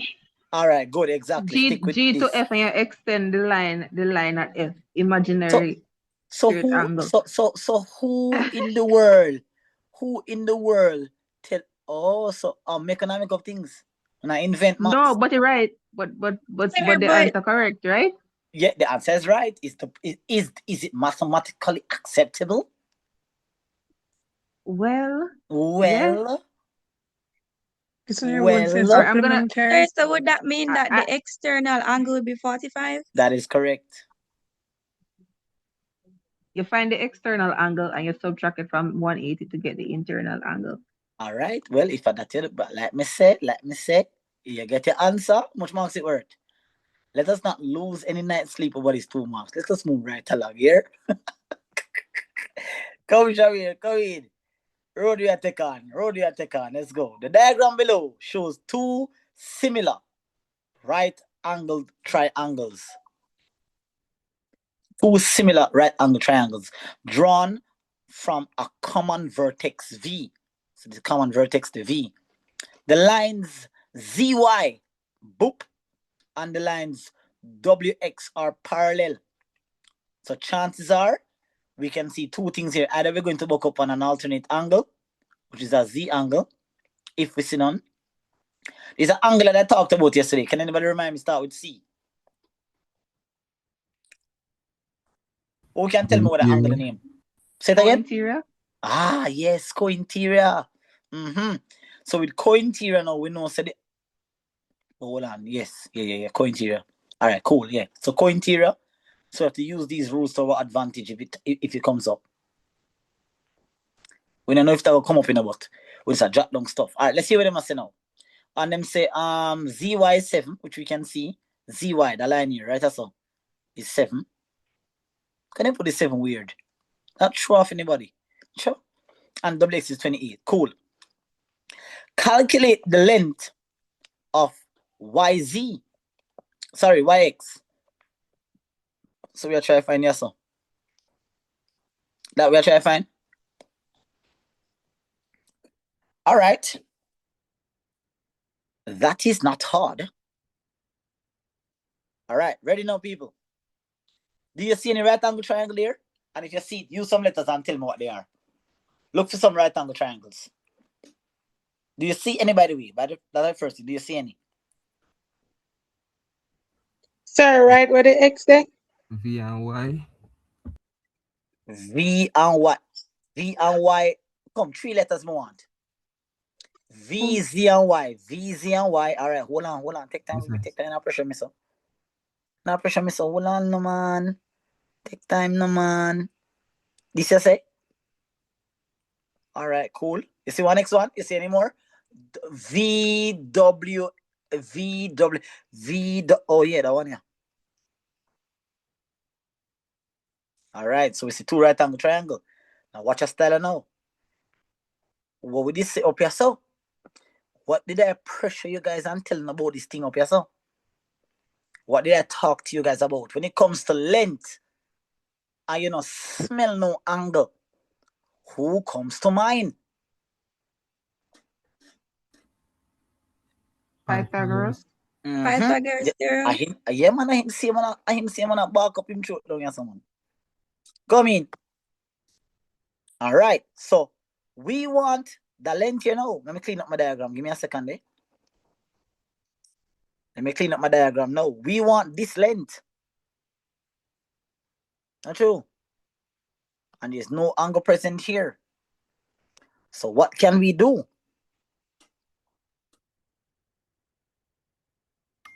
Cosine. No, we're not an angle, my G. That's why I'm telling you, if in a similar angle, you can't use cosine or sine. Where you go cos and where you go tan and where you go. Pythagoras. Yeah, but where you go use Pythagoras theorem? Where? You can't just find the length just like that, because look on this big So we can use it for the smaller triangle? Yeah, because yes, of course, yeah. So go so boom. Zine. Go so boom, right? That's the big triangle. But the big triangle only have the little 5 right or so. And it have the 28. So you can't use the big triangle. But you can use the smaller one. Because you have 2 sides on the smaller one. So use Pythagoras theorem now on the smaller one now. And let us find what? This side right here. So with Pythagoras theorem, c squared are going to equal to a squared plus b squared. Vz squared is equal to 5 squared plus 7 squared. So Vz squared are equal to 25 0 plus 49. So Vc squared is equal to, talk to me. 70. How much? 74. 74. So Vz are equal to the square root of 74. But no man, something feel off. A 3 mark. Oh yeah, 3 marks. Go work it, that's what. Let's go. No, but we don't need to do that, man. 8.60 or no, 8.6. we are get a decimal, so something off. Let us think again. All right? Remember me telling you guys, this is going to happen, because we're in the exam and we're going to book up on challenges, things we're going to throw us off. So hold on, can we do one next comparison? Pythagoras may be helpful, but maybe we not use it the right way. Let us look at something. What is the length of this side, by the way? 7?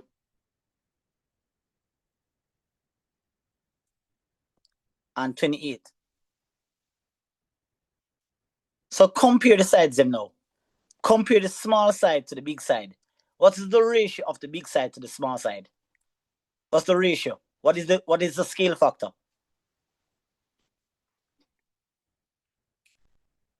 Because them use the word up here, them say similar triangles, So that means that have something to do with the working out. 4, good. So Wx compared to Zy is 28 over what? 7, which is 4. Therefore, we can compare them to here. We can compare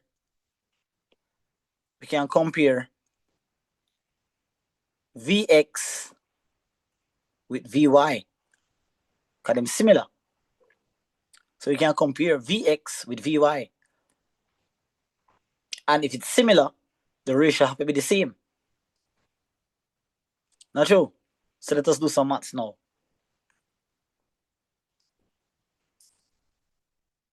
Let us do some maths. So we're going to compare. Watch now. We're going to compare Wx with what? Zy. And then we're going to make that equal to Vx with Vy. Comparison using similar triangles. Make sure everybody good here, so before we move on. Look at what I did. Look at the 2 red lines. I compared the Wx with the side that is similar to it, Zy, and I also created a ratio of the side that has the 5 with the side that we're looking for, which is yx. But we're not ready for yx. We have to find vx before we can find yx. Let's do some math now. Wx is 28. Zy is 7. Vx is unknown, so call it Vx. And then Vy is 5. Cross multiply. So Vx times 7 is 7Vx. And 5 times 28 is how much? 140? No, let me get 140 from. Oh yeah, I'm right. 140. So Vx is going to be equal to 140 divided by 7. What is Vx equal to?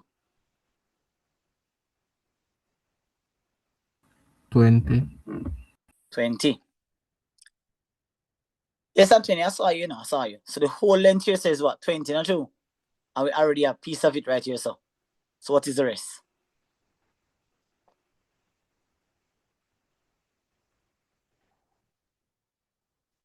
What's the rest?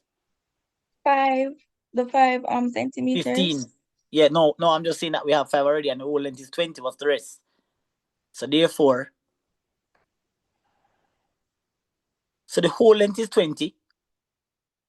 And we have 5 out of it already. So what's the rest that we're looking for from year to year?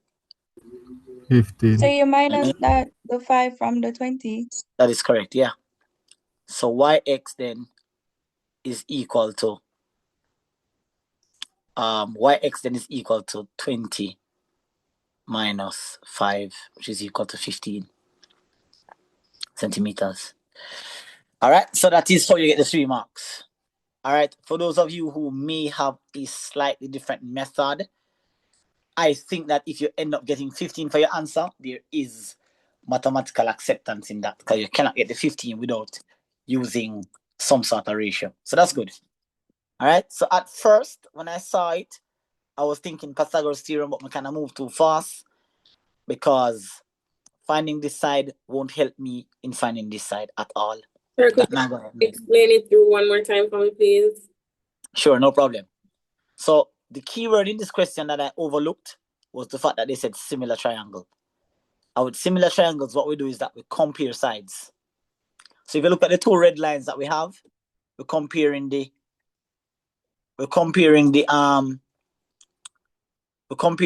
leg.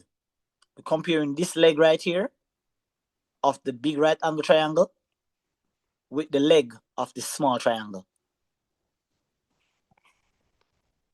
And then we're going to create a ratio now and make it equal to another length. We don't have them 2 lengths here. We could have used that, but we don't have it.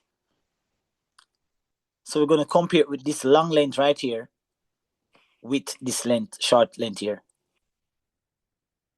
So big side divided by small side is equal to big side divided by small side.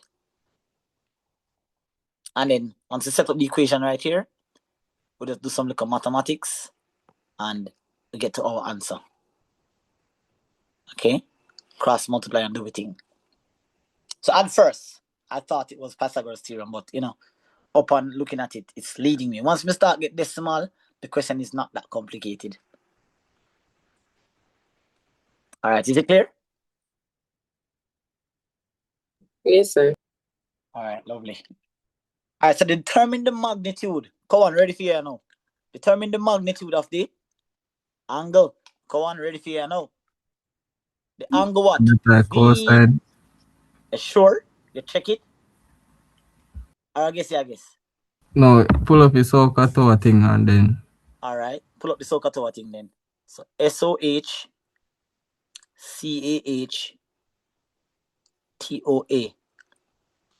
All right, which angle we are for now? The angle that is at W, right? All right, so we have the 15, right, which are the 15 you use? The 20, we have the 20. We have the 20, which are the adjacent. No. At the angle I look for. Opposite. At the opposite, yeah? And the 28 as the adjacent. So that are O and A. Go long a Sokoto and I want to tell me how that. Alright, so that a tan. Aye.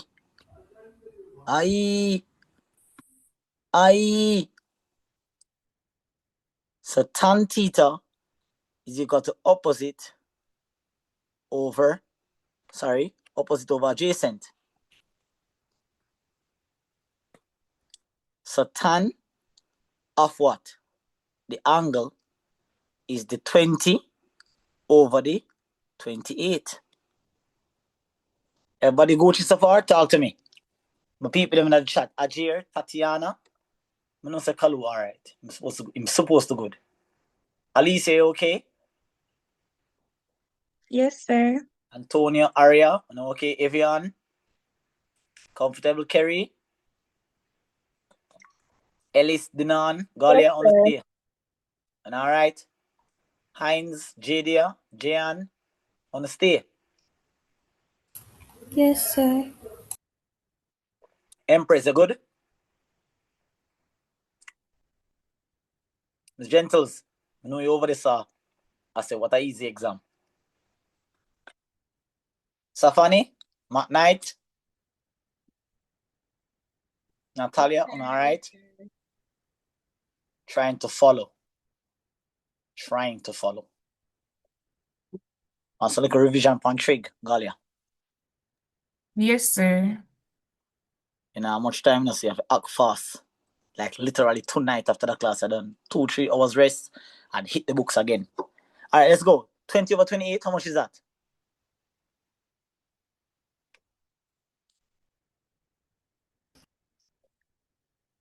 $0.714. So theta go equal to shift tan. So shift tan, I'm supposed to get tan minus 1. 0.714. Shift tan, 0.714. Make sure the calculator is in radians mode. 35.52. Correct, Alicia. 36 rounded off. Correct. All right, good job. Go on. Good job, Alicia. 36 degrees. Good job. All right, the balance. Nice. 27 points. So we look. I need to hear from everybody. So far, honestly, if you got similar questions like these or something close, out of the 27, let me see in the chat. How much do you think that you would have gotten based on the understanding that you're gaining? In the chat. Out of 27 points, how we stay? 23 to 27. All right, Ajir. That's good. People, remember here phone, keep the chat active now. 24, Jayan said that's good. 24, Latisha to 23. Based on the understanding, 22, Kerryan, that's good. That's really good. You see the target at 16. 24, Alicia says. Where are the rest of people them? Kerry said 20. Kerry, that's good, Kerry. 20 to 27, that good. 20 or 23, all right. Heinz said 20. Cool, 22 area. Good. That them numbers in 20. That's good. Realistically, that's what we're talking about. And I told you this, remember, I told you that, guys. Remember, on an exam paper, there are going to be questions where in that moment, at that time, on that day, you're not going to be able to get it right on that day. So you have to accept that. That's why we have two bags. We have a bag of 60 and we have a bag of 40. So those extra marks now, we're going to throw them in that bag because we can't get them not today. Ellis, so you stay. I'm not serious, Ellis. Yes, sir. No, me I say how much of the points did I get? 20 so far. Morgan, how you think stay? Kalu and Tatiana. Kate says 22 or 21. That's good. All right, good. So, not bad. Good start. Let's go to the back of the paper. Sticking to the plan, we're going to exit the exam in the middle. So we are within the first hour. That means you should have 1 hour and 40 minutes left. Is that you're within the first hour or are you after the 1 hour and a half should not catch you at the middle of the paper. You should be at the back, wrap up the back, deal with this, get it out of the way, get out the stress out of the way. Let's knock off the vectors in the first part, All right, my people and the vectors now. Focus now, people. Vectors Yeah, some people will like it, some people don't like it. So remember, if you do not like vectors, or you like matrices or whatever the case may be, you need to steal points from these topics. Steal points. Take 1, 2, or 1, 3. Don't leave it blank. Do what you can do. So learn from this and see what you can get from the vectors here. This vectors is worth how much points? 2, 4, 5, 6, 7, 8, 9. 9 the vectors worth. The vectors and matrices worth 9. No, 10. Oh, and then mix little matrices, then mix little transformation with it as well.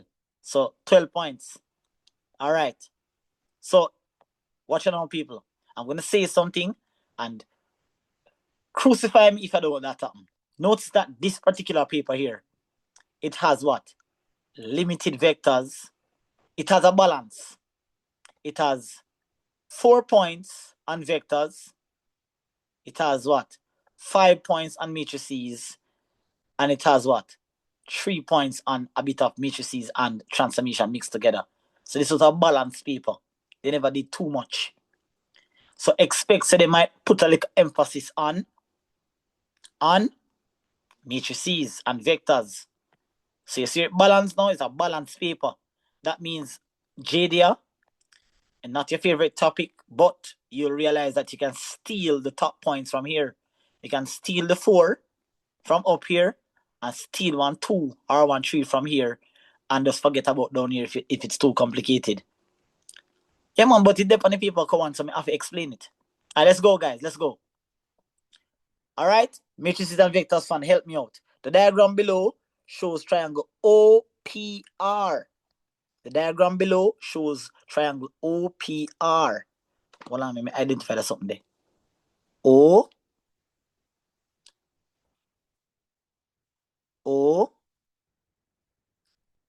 P R.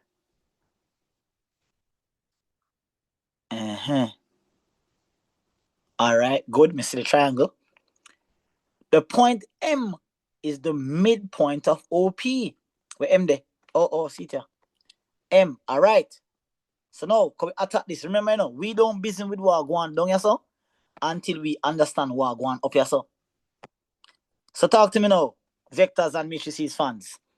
M is the midpoint. And OM, you can obviously see is U. So we're up here, so be. No, up there, sir. Geneva, up there, sir. Careful of the question. The whole thing is 2U. You're correct. It would also be you. It would also be you. Very good. So, yeah. So, Geneva, you're now right now, the whole entire length. So, let's put on some stuff up there now. Let's neat up our diagram.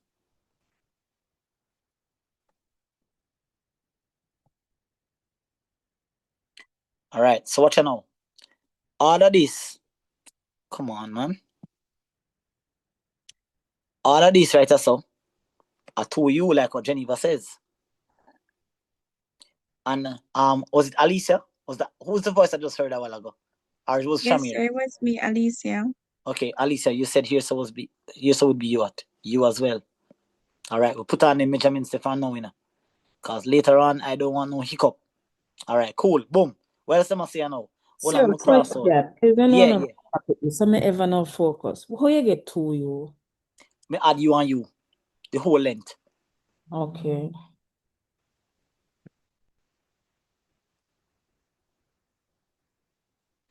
N is the midpoint of OR. So, Jadia, here's our V. Here's our V. So over here, be V. So the whole length be 2V. Because it's the midpoint, it's split in a half, basically. That is correct. So the whole length here, so a 2V. No. Watch out now. I'm going to draw a reference now. Tuesday, they might try something funny with you and then give you a midpoint. So they make it easy.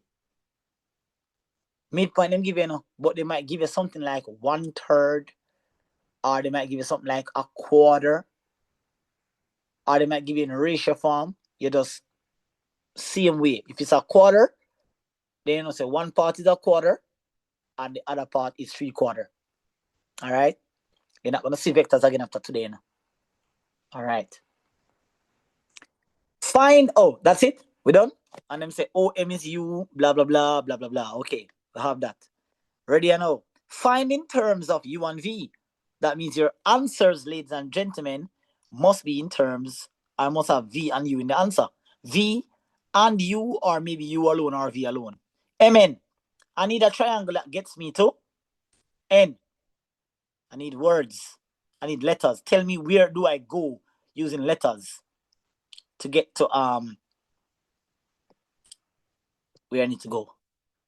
All right, Geneva is saying OR, okay, M to O plus O to N, correct.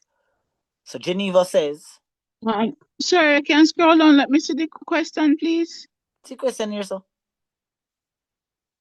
The top part of the question. Oh.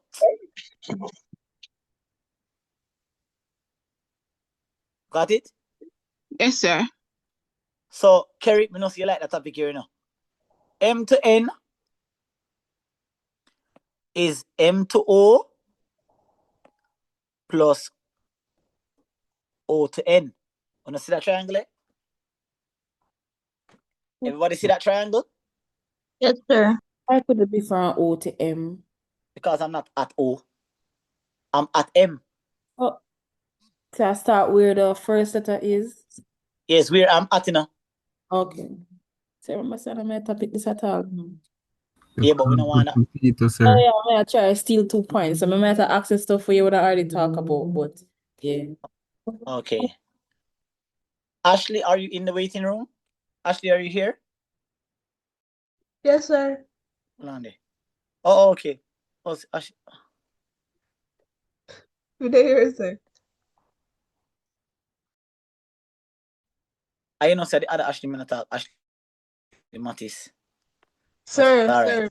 See you next Yeah, man. time. So on O to N. Yeah, question. Hit me with all the questions people know at the time, you know. Sir, what if you choose the next direction? Alright, if you go, see I go M to P. Yeah, and P to N. But you have to have PN. Oh, okay. Remember, so the objective, you know, is always to use information that they gave you. So M to N is really M to O plus what? O to N. All right, now watch the arrow. Remember the arrow, people. Watch the arrow. The vector was going this way. You know, you never see the arrow. But remember that they told you from up here that the arrow was from O to M. So I saw this arrow when I go long time. And this one was going that way. But you now are going this way. So if you are going the opposite direction of the vector, what is that vector? And what I was wondering about the arrow. U, sir. No, the arrow. So the arrow wasn't on the diagram, but the arrow was up here. Shamir. Okay, so it will be minus U plus V. That is absolutely correct. So JD can steal the marks there now. Put the arrows over the letters. No, it's already there. It's up here, Geneva. They have it up here, you just didn't see it. Oh yes, a true to blouse and skirt. Yeah, man. Remember, hey, people, remember to put the arrow over here, so here. If you don't, did you get it wrong? No, but it's a vector, so keep it vectors. All right, boom, one mark. Next one. What about you putting it over M and N? Oh yes, you have to put it over there too. Oh gosh, thank you. All right, NP. I need a triangle from N to P now. Let me get a different color now. Which color we can use it now? Purple. Yeah. All right, N to P. So we want to go this way. N to M and M to P. N to M. But we don't want to use them just fine, because if we use them just fine, what if we just find wrong? We don't want to use them just fine, you know, because me work out this, you know, and wrong, you know, and me go use, you know, so me automatically bury myself. Carry correct. N to O and what? O to P. So people do not use, you can use your calculator, but that's if you're sure. That's if you're sure. So use information that was given to you in the question. You can't go wrong. They gave it to you. So N to P is equal to N to O plus what? O to P. And N to O, watch out now. Remember, you go the opposite direction of the vector, right? So what is N to O? Minus V, sir. Plus, what is O to P now? J 2U. 2U. Ah, so the 2U slide in there now. Boop, that's it. You can steal in 2 marks here. 2 extra marks that we never think you could have did get. You get the marks and you're gone with it. Yeah. 2U minus V. Yes, Alisa, that is also correct. You can turn it around if you want to.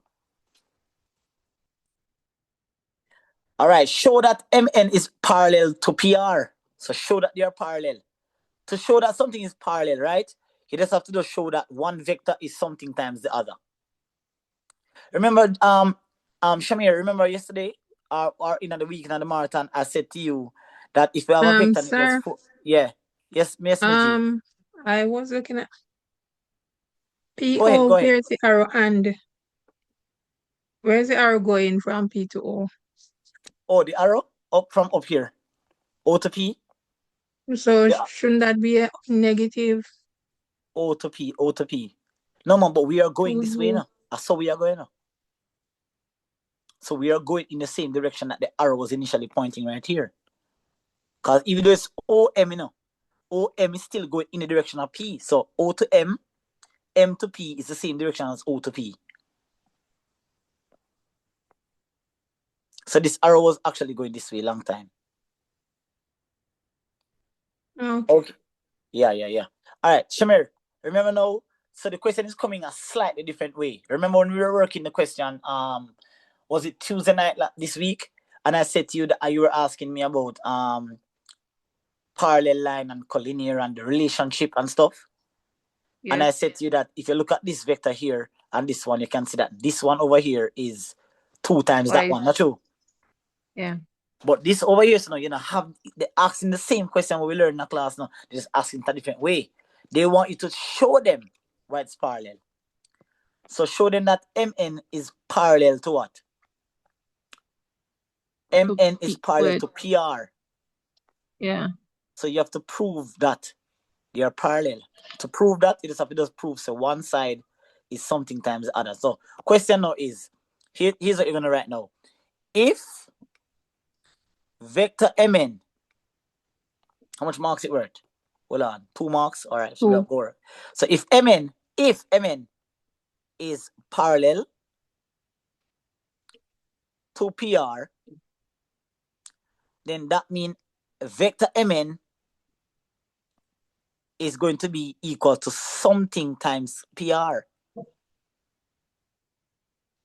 It's going to be something times PR. It's going to be either half the size or double the size or 1/3 the size. All right. Yes, Geneva. Oh, you get the answer already. You say 2. Okay. Let us find out now. So we have to find PR. So remember, so we have MN already now. MN is this. MN is that. So if we can find PR and divide the two of them, if we get a constant, then we're good to go. So what is PR now? Give me a triangle that gives me PR. PR, look at my diagram. How can I get from P to R using a triangle? P to O and O to R. That is correct. P to O plus O to R. And Geneva, if you write down 2 MN, you only get 1 mark here. That's going to be minus 2U. It's going to be what? Minus what? Minus 2U. Minus 2U plus what? 2V. 2V. Now watch your style now. So we'll compare them now, you know. We're going to say MN divided by PR. Because we want a ratio, we want the fraction. So MN is what? Minus U plus V. And PR is what? Negative 2U plus what? 2V. Not true? So that cancel out the algebraic expression. Now we have a factorize, man. Upper top is negative u plus v. Now so factorize down at the bottom. What is common?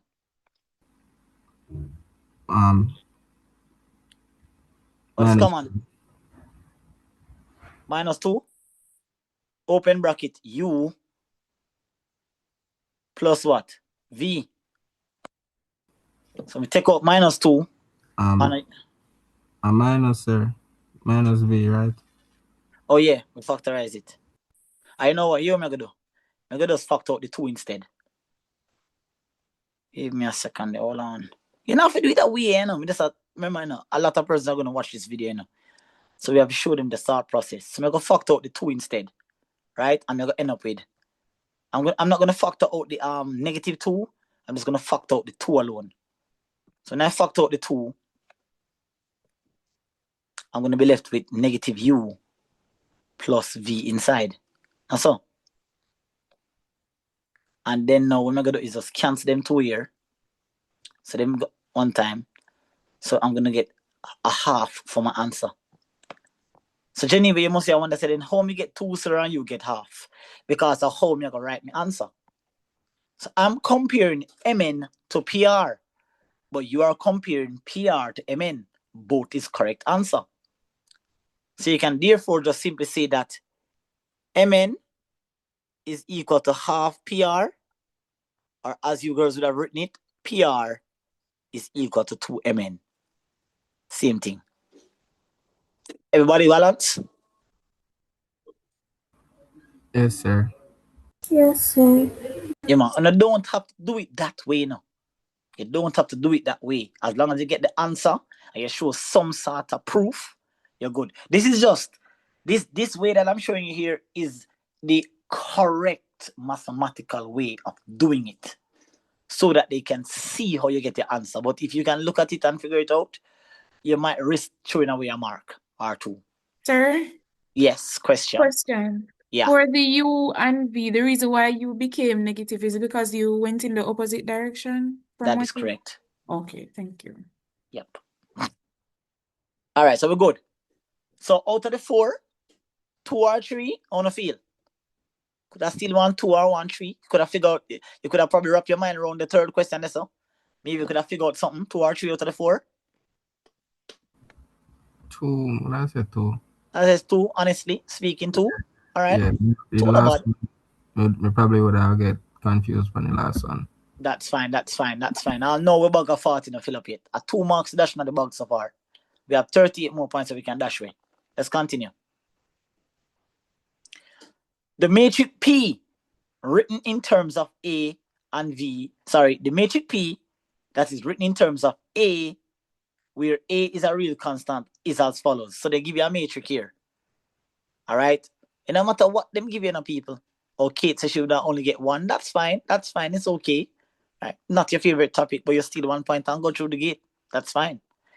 So the matrix P in terms of A, blah, blah, blah, blah. So that is the matrix P. What I'm saying now, calculate the determinant of P in terms of A.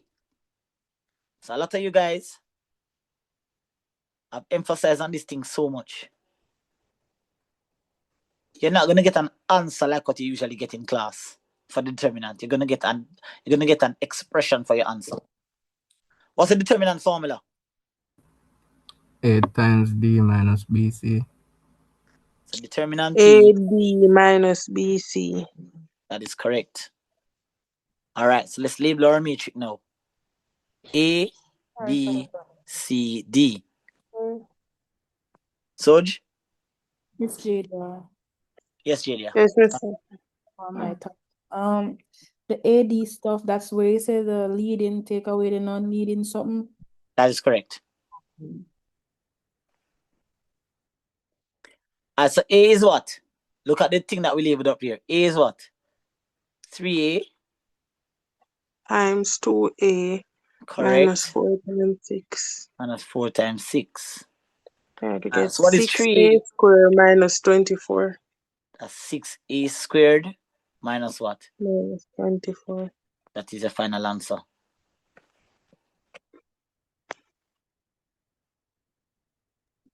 Sir, for some reason, I thought it would be harder than that, you know. Because I saw the question and I was wondering. But see, No, that's it. They don't normally ask us to just find that alone. No, yeah, no harder than that. What you see is what you get. It's as simple. It is as that, not more. Is they say they don't normally get to find a determinant on its own unless you only like use it like if you're doing something about inverse. Right, but remember, there's no numbers alone in here. So they're asking for an expression. I set them and try to set you up to find the determinant. So if you're looking for them to say find the determinant of a matrix like 3, 2, 1, 4, them I'll give you 1 mark. You're not gonna say that. You're not gonna say that. Okay. They're not gonna give you they're not gonna give you a mark just for just giving you some numbers. And you just write down one number and the determinant is it. You rarely are going to see that. If you see it maybe like one time, because that is no challenge. The challenge is realizing that the determinant formula can produce an algebraic expression. Sir? Yeah. What if they have already given you the determinant and you're asked to find like one of the letters, Yeah, like the man. value of the letter? That's a very, very good question. Because I saw that in a past paper as well. Yeah, man, that's a very good question. So watch out, ready now, people. Very good question. Let us drop that in our paper too. Because that might come Tuesday. So let's say I gave you a matrix like that then. Let's say I gave you 1, 4, X. It doesn't matter, I'm just using X. So 1, 4, X, 3. And them set to you that, and then set the matrix name A. And then set to you said that A equals 12. That's a number. So that A equals 12. And then say find X. The fact that they mentioned that in a Galia, it means that AD minus BC has to be equal to 12. Yes, sir.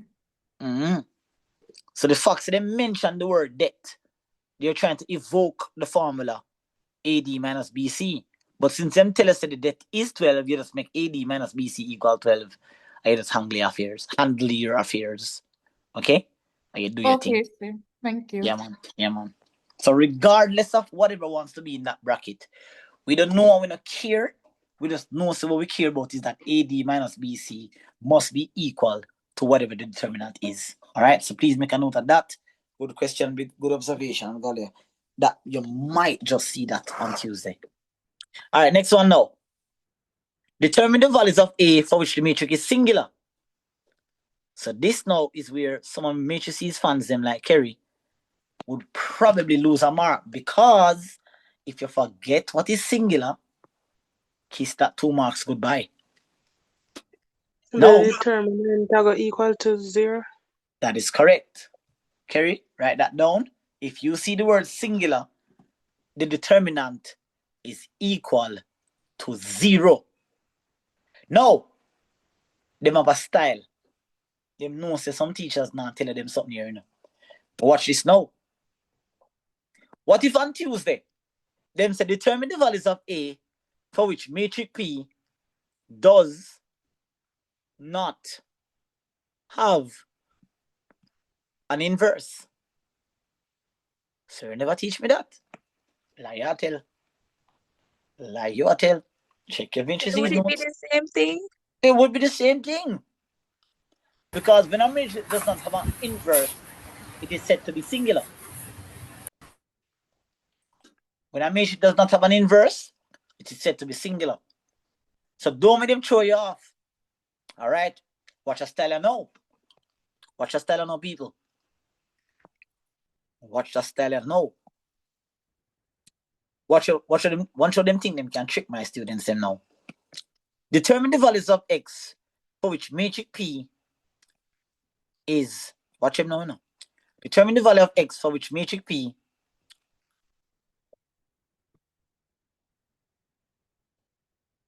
is non-singular. Watch them, look at them.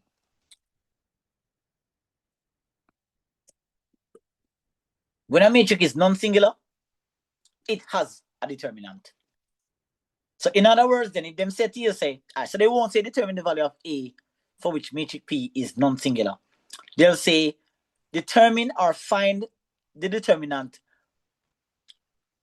Or how they structure this? They'll say something like if matrix P is non-singular, find the determinant. They might try to show you off. They know we are telling you about the word singular. So by mentioning the word singular and making it a compound word with the word non-singular, you probably just lose control and be like, oh yeah, remember this. Singular mean equals 0. You run gone. All you have to do is just find the determinant. That's it. Just find the determinant and done. Because if it's singular, that means it's equal to 0. If it's non-singular, that means it's not equal to 0. Don't let him try with your Tuesday. Bear those in mind. So we're ready now? Ready now? So what are we going to do now? Tell me. Now that we have discussed all the little tricks and trades. Now ready. Determine the values of A for which matrix P is singular. What would we do?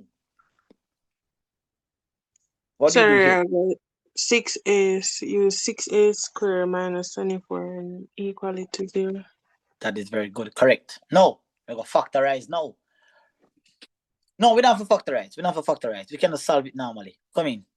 6a squared. Factorize is easier now, but this is more traditional. So 6a squared is equal to positive 24. What are we going to do next?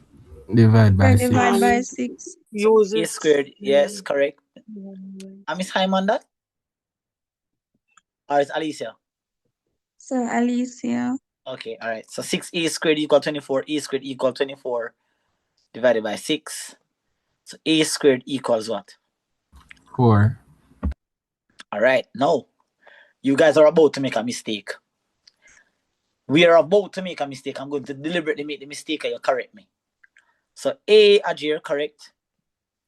A is equal to the square root of 4. A is equal to 2. What's the mistake? What's the mistake? So you never put a positive or a negative. That is correct. If you left off that, I would have taken off 1 mark or half mark. May I take it off? It should be plus or minus. Has to be. Just leave off that. Yeah, I mean, we're not easy. If you left off that, remember the answer is 2 answers. When you say A is 2, you're telling me that A cannot be any other number, and that's not true because A can be minus 2 as well. And it will give me the same determinant. So that alone is going to make you lose half mark. Guaranteed. We are warned about this in college. Leave off your plus or minus and you're going to lose marks.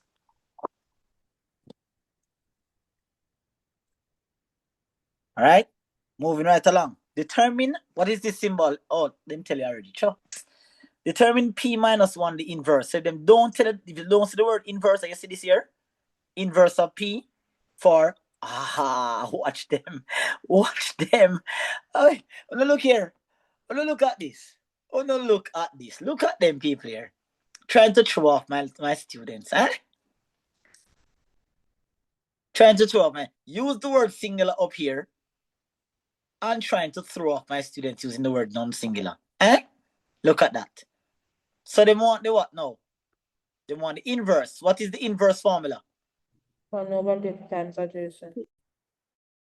Adjoint. 1 over the debt of P. So 1 over the debt of P. So 1 over the debt of P times the ADJ of P. Now remember now we don't know where P be yet, we just know say. The thing is now, you can choose which one them you want to use. Do you want to use the plus 2 or the minus 2? It doesn't matter. It's the same answer you're going to get. Plus 2. Plus 2. Yeah. Because if you use the minus 2, it won't matter. So the matrix now, hold on. We need to get the matrix P now. So give me the official matrix for P now. Since A is 2.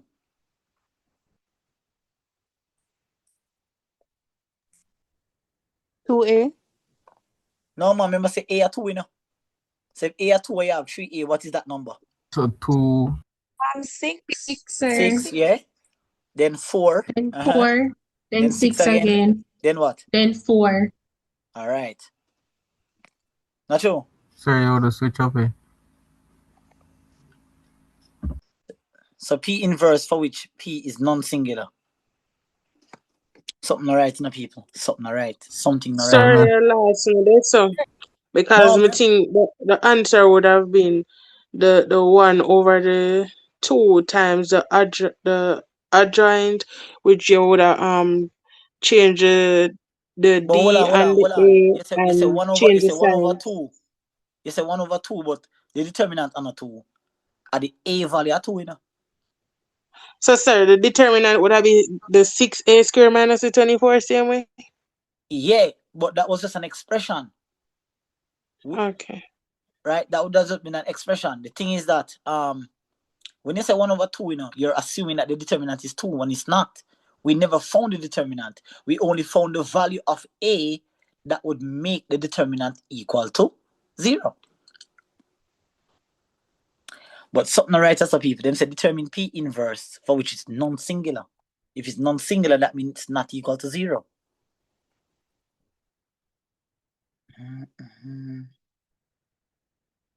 Hold on, the people. Because when we put in them numbers here, so you know, I am getting, see there's 6 4s at 24. 6 4s at 24, and I'm still I get 0. So I can't use A for 2. Let me use minus 2, guys. Use minus 1 and tell me what you get. Minus 6, 4,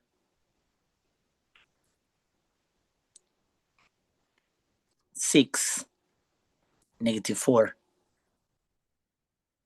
Still I get the same answer. So we can't use A for 2. Something off. That question is funny. In a wrong, you know, we just have to figure it out. Hold on. Because if we use A as 2, we're going to get a determinant of 0, and therefore it does not have an inverse.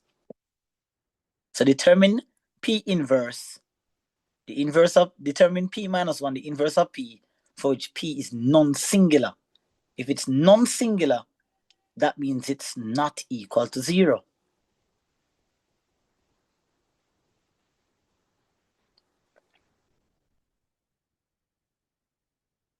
All right. So my experience now is telling me. What is my experience telling me now? My experience is telling me now that, all right, so if it's non-singular, that means it can be, hold on, wait, somebody talk to me in the chat. Sir, that's not right. Yeah, it's not right, Geneva. But that now go help with neither Geneva. Use the 6A. All right, yeah. Sir, if I use the expression, would it be wrong? All right, good. Good idea, people. Good idea. As Sujana suggested, you know, that's a very good idea, people. What a brilliant idea. Uno come in. We're going to say we're going to use the expression. So we don't say, we don't say it down as so. Hold on, can we go down as so? Right. So 1 over, I wasn't even checking the chat. I'm so sorry, guys. So 1 over, and Sujana said, let us use the determinant as 6A squared minus 24. So 1 over 6A squared minus 24. Because we not have the determinant in that type problem. So we have to go use that times the adjoint. How we find the adjoint now? Anybody remember what we do to find the adjoint? Remember the Yes, switch up sir. and change up? Switch the position of A and D and then times B and C by a negative. Correct. Or change the signs, right? So we're going to switch 3A and 2A. So we'll get what? 2A. And we'll get 3A here. And 4 and 6. Negative 4. Negative 6. This is a nice question. Very, very nice question. Good work, guys. Good work in the chat. All right. So now, what's the shortcut for doing this now? Put everything over 6A squared minus 24. So we'll have 2A over 6A squared minus 24. We're going to end up with negative 4 over 6A squared minus 24. We're going to end up with negative 6 over 6A squared minus 24. And I get 3a over 6a squared.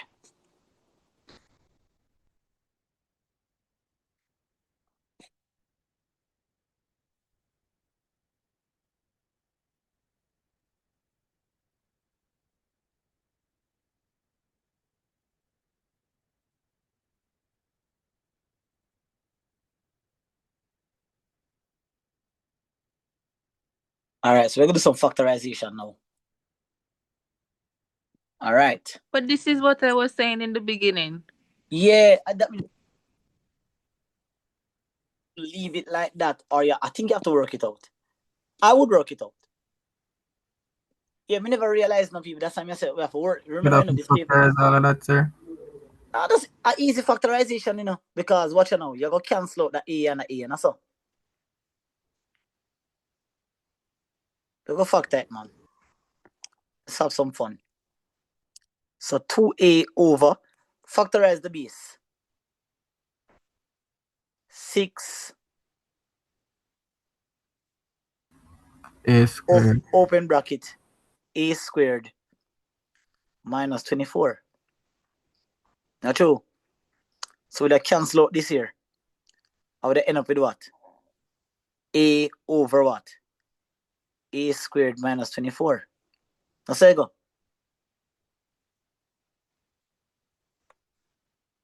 When we cancel the 2 and the 6, we'd left with 3 down at the base one. So we'd end up with a over 3 open bracket a squared minus 24.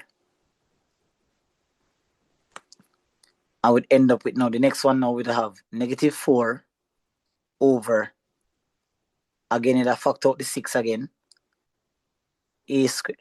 But hold on, when I factor out the 6, hold on guys.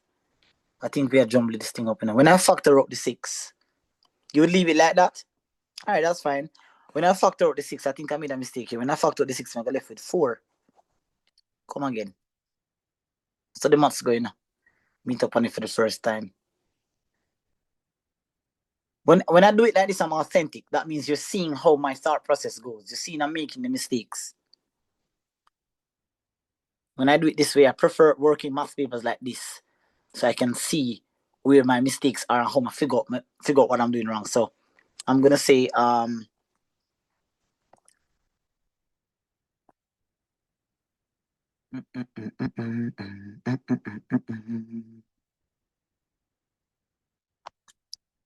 so 2a over factor out the 6.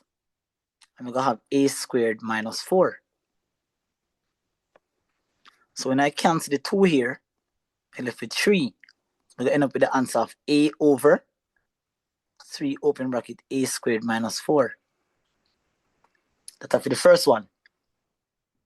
The second one now, I'm gonna end up with negative 4 over the same thing, 6 open bracket a squared minus 4. So I would cancel this here, 2 into that 2, 2 into this 3. So I'm gonna end up with negative 2 over 3 open bracket a squared minus 4. That'll be the second one. You do the third one again. Negative 6 open bracket negative, take out the 6. Open bracket a squared minus 4. But I cancel the 2 6 them, so they end up with negative 1 over a squared minus 4.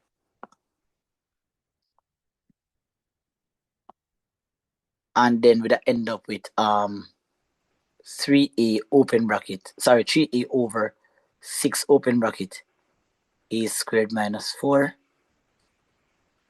Cancel out this 3 here.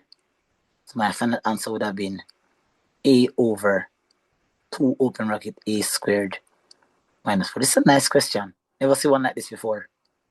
Sir, how much mark is that worth? It's 2, but I think I made it's 2 marks, but I think I kind of made it a bit complicated than how it actually is supposed to be. So I'm thinking, sir, because like the 2 steps will give us the 2 marks instead of just doing all of that. Yeah. All right. Well, probably my thought process is more complicated than yours.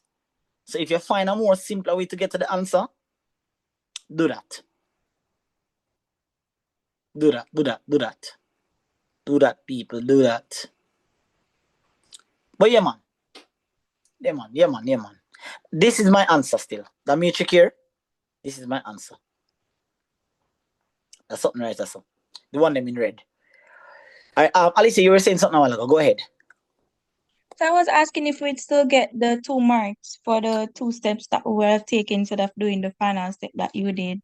You know, or is it required to do the final step, like simplify? Say mathematically though, I was taught that if something can be simplified, you should simplify it. So I'm thinking that maybe there's a slightly simpler way to get this thing down. I don't know. Maybe because of how long it take to do it. Long, sir, right? It's going to take me around half an hour.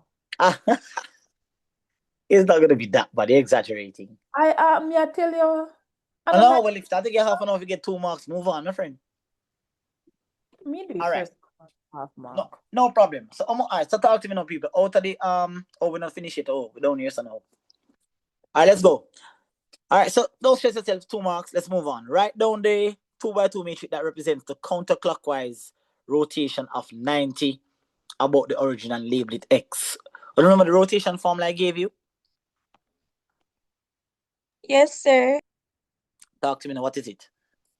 I think it's cos, negative sine, and then cos the angle. Mm-hmm. That is correct. Sir, which video they may come in? Because no watch it 2 video, I'm gonna see them here. You have to look at no man, you have to look into the rotation lesson. The class that I was teaching rotation. So if you go on my page here, hold on there. I don't need to do this now, but I'll show you what going. Oh, it's 11:44, guys. We're gonna stop. We're gonna take a break after this. That's what time I fly. Okay, I'm gonna go over this. It's over there. You have to go into my rotation video. That was a class that I was teaching. I think it was at that time, Jadia, that I think I when it just joined MI. I think it was around that time. Okay. I throw it in there, guys. What is cos of 90?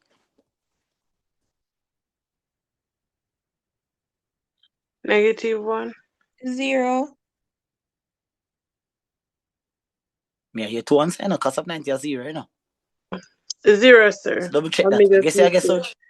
No, because me kind of their head, so me kind of there look on something else.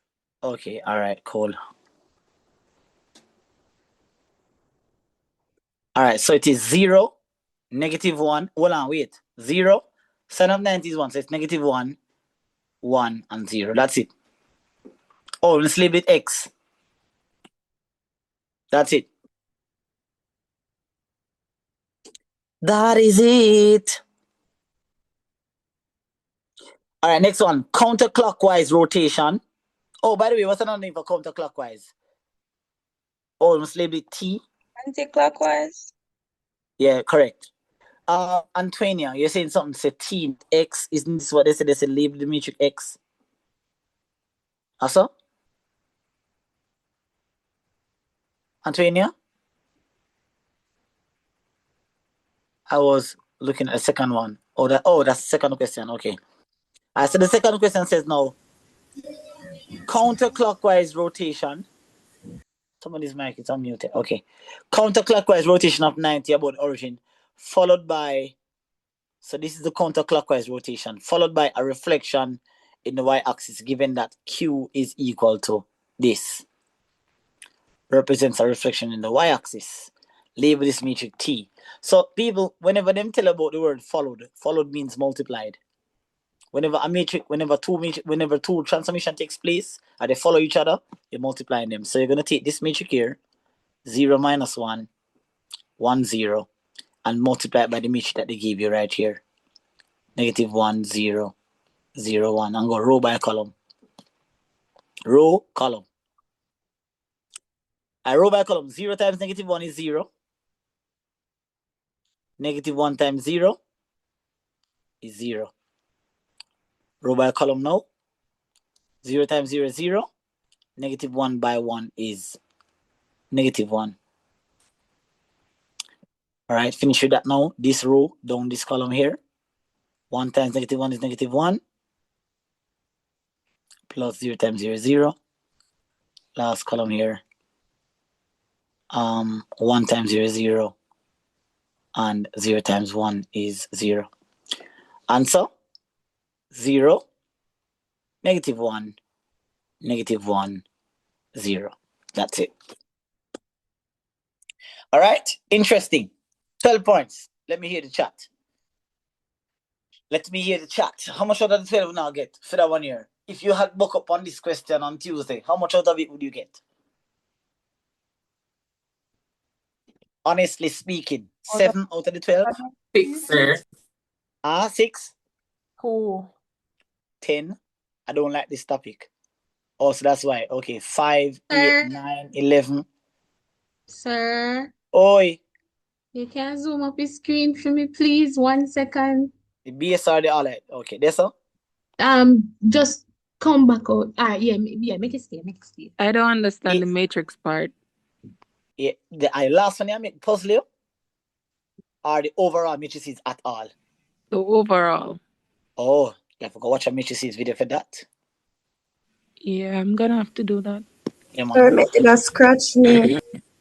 Yeah, man. My matrices video is on my channel, but I don't know how much time you got for that, so you can try it though. You can try it. If it's a topic that you're gonna steal points from, you want to at least kind of familiarize yourself with certain concepts. But that is it, ladies and gentlemen. All right. Remember, when I'm working my papers, remember, if I wanted to work this paper in an hour, I could. But remember, I want to teach you guys how to think and how to face adversities and how you go around it and figure things out and whatever. So we're going to pick up on the session and we're going to knock off the other 6 questions. We'll be back here at exactly 1 p.m. Okay? You all take a break now, get some rest, and we'll be back at 1. Until then, see you guys.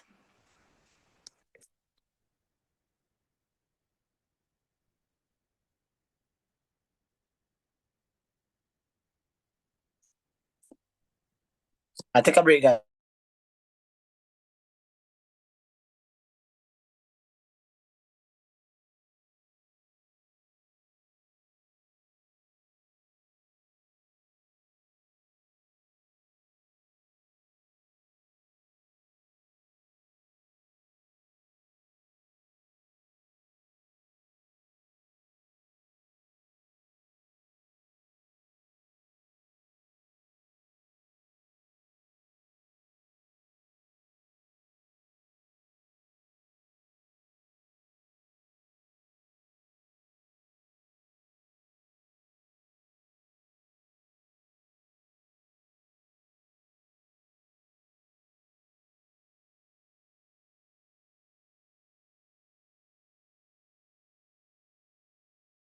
All right, guys, take a break. Are you guys hearing me?